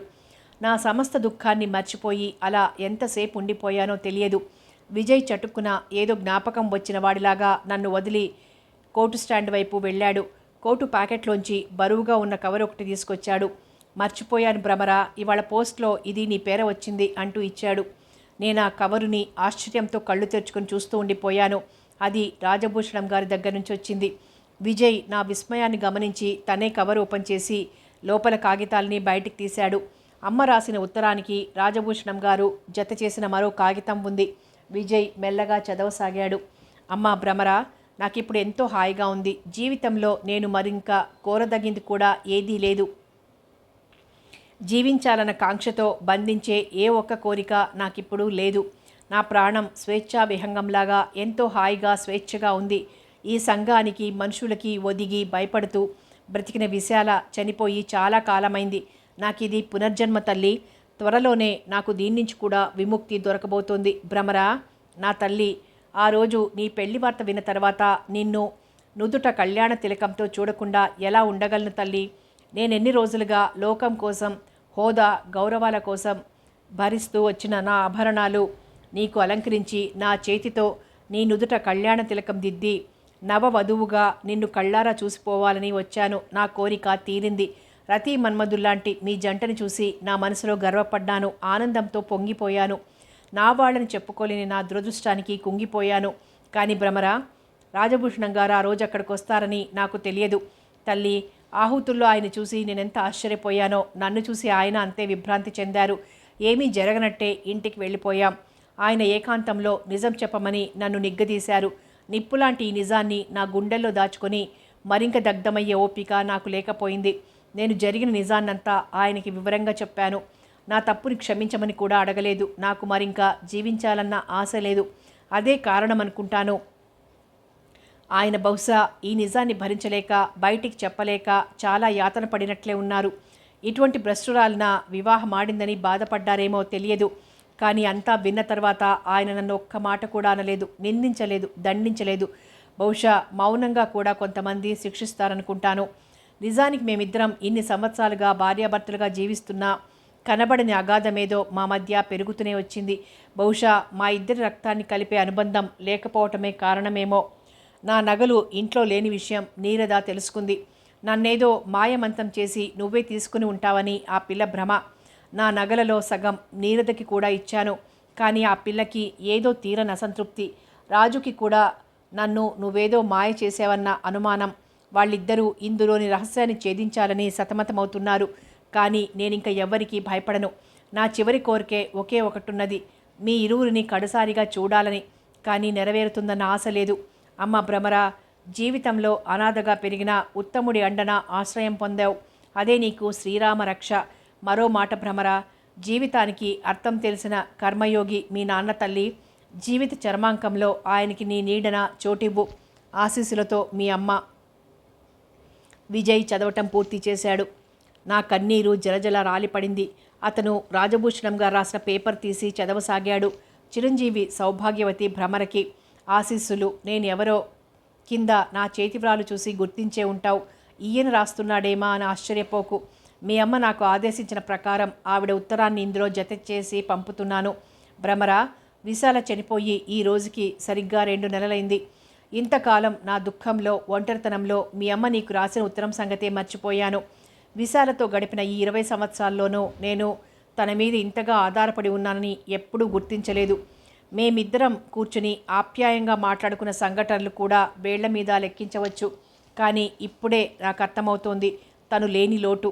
మీ అమ్మ నాతో ఏమాత్రం నిజాన్ని చెప్పి ఉండినా మన చరిత్ర ఈరోజు మరో విధంగా ఉండి ఉండేది. కానీ నా దురదృష్టం, విశాల లోకంలోని కోట్లాది మగవాళ్లలో నన్ను ఒకడిగానే జమ చేసి చూసింది. కానీ నా హృదయానికి దగ్గరగా వచ్చి నన్ను ఏమాత్రం అర్థం చేసుకోవటానికి ప్రయత్నించినా ఈ అనర్థం జరిగేది కాదు. విధి చేతిలోని విచిత్రమైన పావులం. ఊహాలోకంలో ఇహలోకంలో నేను మీ అమ్మకి సర్వసౌఖ్యాలు కలిగించగలిగాను. కానీ స్త్రీ తన జీవిత పరమావధిగా భావించే మాతృత్వాన్ని ప్రసాదించలేకపోయాను. విశాలకి మానసికంగా శాంతి కలిగించలేకపోయాను. కానీ మీ అమ్మ అంతర్గతంగా తను బాధపడినా నన్ను ఏనాడూ నొప్పించలేదు. తను ఈ జీవితంలో ఎంత నరకయాతను అనుభవించిందో, ఎంతటి చిత్రవధికి గురైందో ఆఖరి క్షణం వరకు తెలియలేదు. అదే దురదృష్టం. మీ అమ్మ కనీసం ఆ లోకంలోనైనా శాంతిగా ఉండాలని ఆ కరుణామయుడిని ప్రార్థిస్తున్నాను. చాదస్తంగా రాస్తున్నాను అనుకోకు. మీ అమ్మ నాలోని చాలా గుణాలు తనతో తీసుకువెళ్ళిపోయింది. నా మీద కోపగించుకోకమ్మా భ్రమరా. ఈ దేశం వచ్చినప్పుడు ఈ ముసలివాడిని చూడటం మర్చిపోకు. నీకు విజయ్కి ఆశీస్సులు. ఇట్లు రాజభూషణం. విజయ్ చదవటం ముగించి నా వైపు చూశాడు. నాకేమీ కానీ ఆ అజ్ఞాత వ్యక్తి పట్ల నా హృదయం సానుభూతితో నిండిపోయింది. విధి ఆడే జీవిత చదరంగంలో ఎంతటి నిస్సహాయలమైన పావులు మనం. తెల్లవారుతోంది భ్రమరా, కాసేపు విశ్రాంతి తీసుకో అన్నాడు విజయ్ నన్ను పడకవైపు నడిపిస్తూ. అతని పాదాల మీద నా తలవాల్చి కళ్ళు మూసుకున్నాను అలసటగా. మనసులో విచారం పెట్టుకోకు భ్రమరా, ఉల్లాసంగా ఉండు, కనీసం నా బాబు కోసం అన్నాడు విజయ్ మెల్లగా నా చెవిలో గుసగుసలాడుతూ. నా కళ్ళు సిగ్గుతో బరువుగా వాలిపోయాయి. సమాప్తం. భ్రమర నవల సమాప్తం. మరో మంచి నవలతో మళ్ళీ కలుద్దాం.